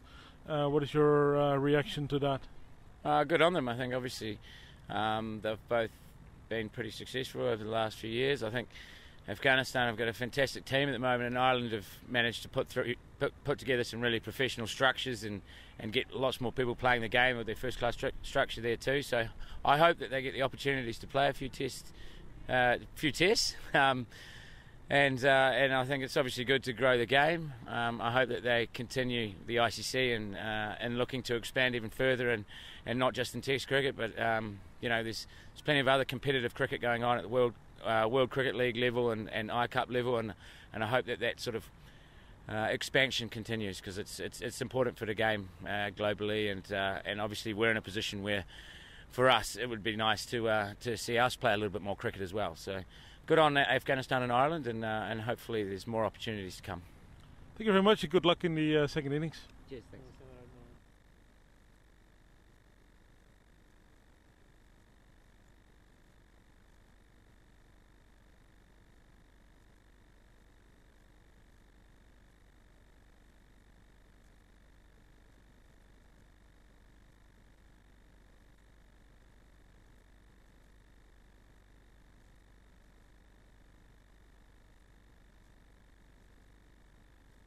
Well, first up, Michael Rippon looked in a lot of pain.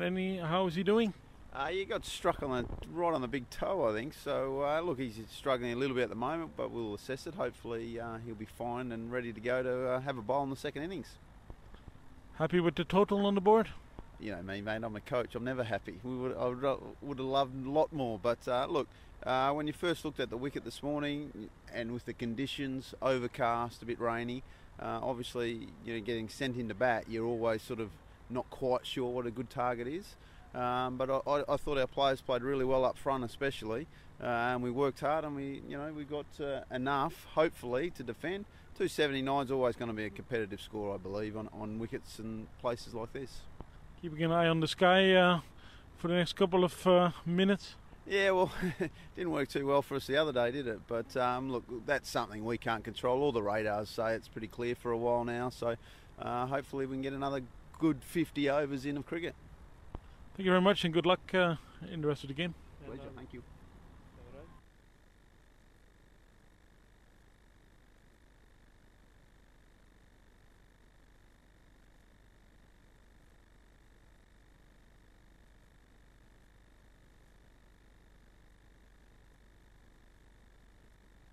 Couple of changes in your team for today.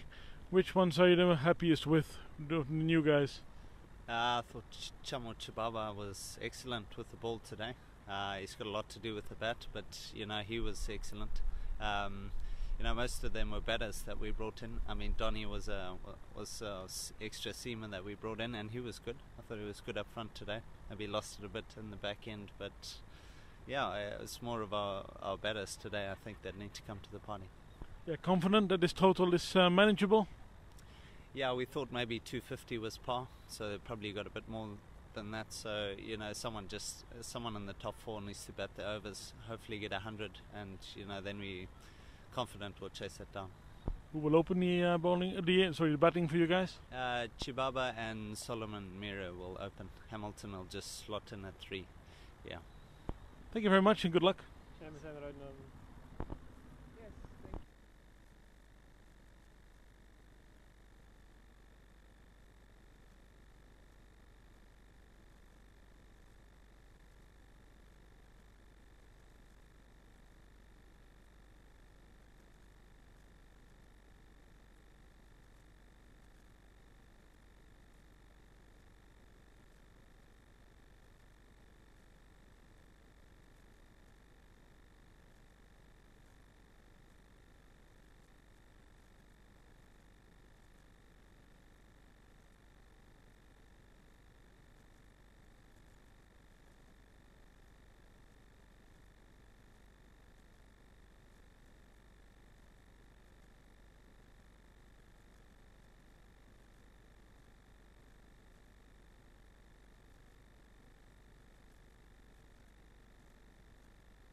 get his wicket nice and early.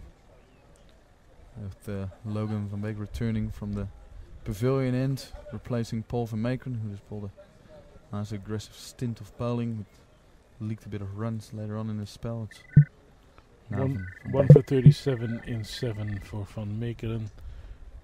But he did get one of the more important breakthroughs as he got Peter Moore, who seemed pretty set as a batsman. Correct.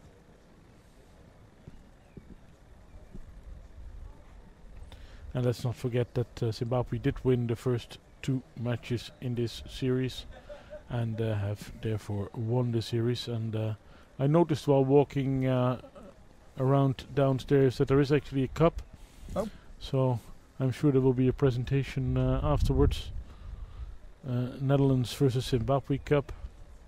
Yeah, it would be quite random if they didn't, otherwise it would be quite useless to have the trophy down there. So, but before we not sign off before the game is over, I just get a question here from my mate Mitch Lees, wicketkeeper at VRA, asking where I go to commentary school. I must say, it's I guess it just comes natural, but I can talk a lot of crap, if that's a word I can use. As Ryan Campbell mentioned. I can honestly say it has been a pleasure chatting with you for 2 days. You've made my job a lot easier. And there's not that much crap involved. Most of it makes sense. It is. It's no. Comedy of errors. With Ben Cooper having a shot to stumps and Stefan Byberg trying to stop it with his foot. He has to do a long chase and 3 runs. What was all happening there? Logan van Beek asking Ben why he just had this wild throw. These are things Ryan will still be quite anal about, that he wants these chances taken and make sure it's a nice, full, complete performance. But we are on Nelson, which would be a great moment to finish the match.